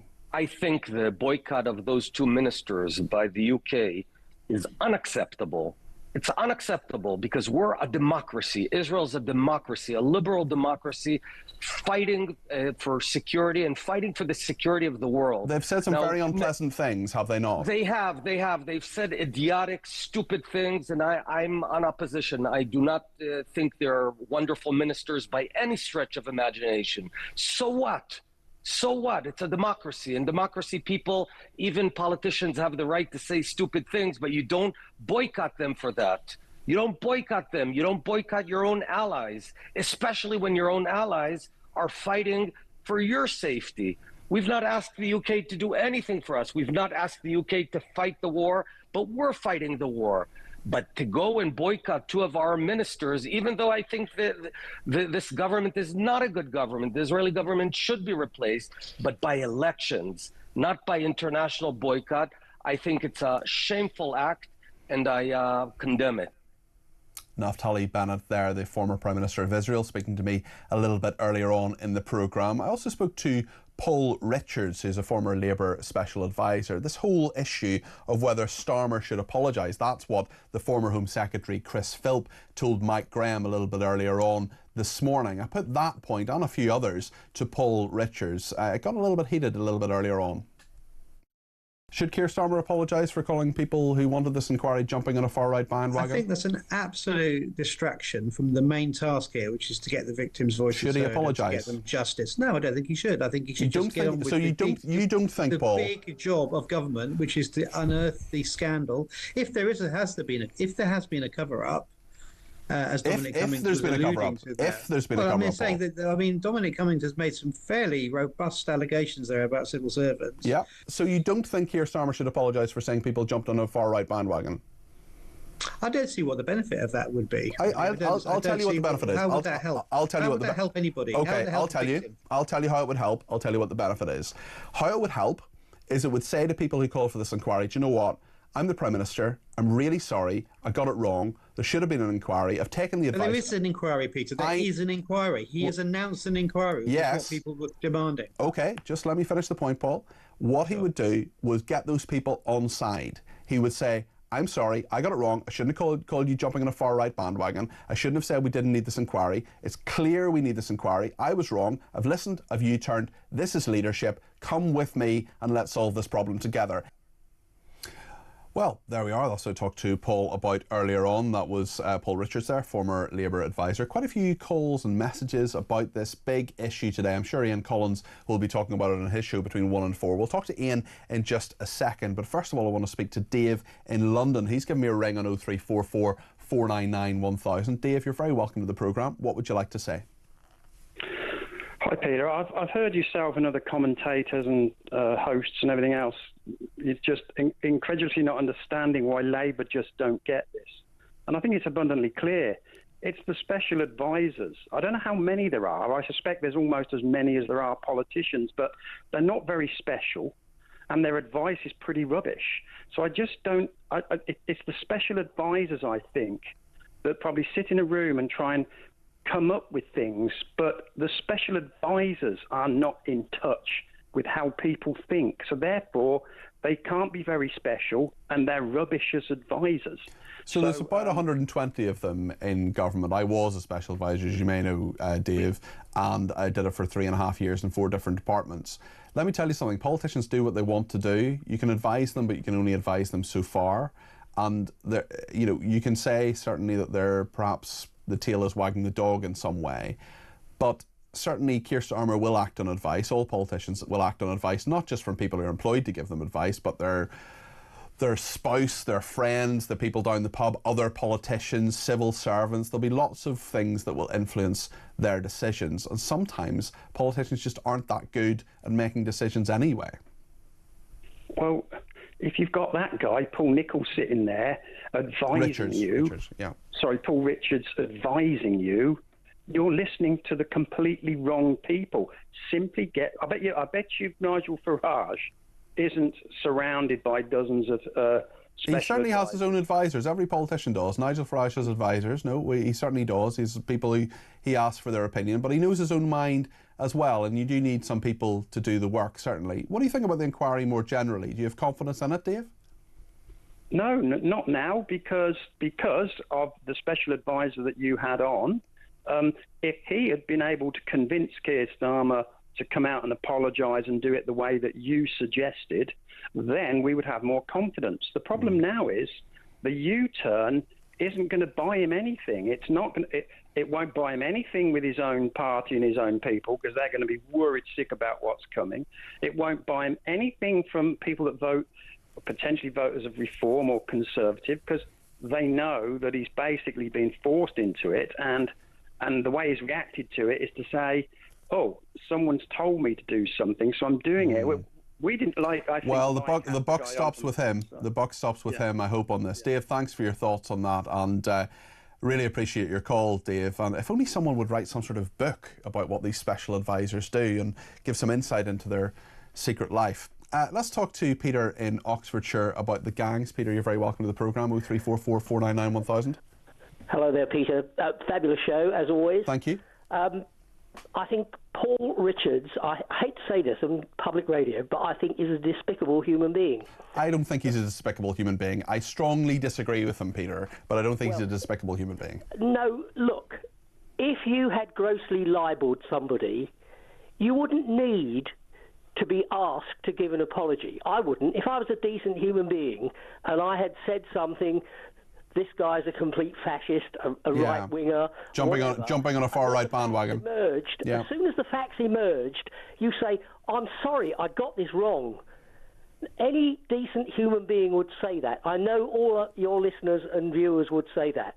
And yet this man... And it can be a sign of strength as well, Peter, can't it? Just to say, do you know what? Absolutely. I've listened. Absolutely. I've seen the evidence. I don't need an apology. You don't need an apology. But the person who is supposed to make the apology, they need to do it to clear their conscience. And these people have got no conscience. Listen to the Lucy Powells and the other people who have covered this up for years and years on end. No, there's no suggestion Lucy Powell has covered this up.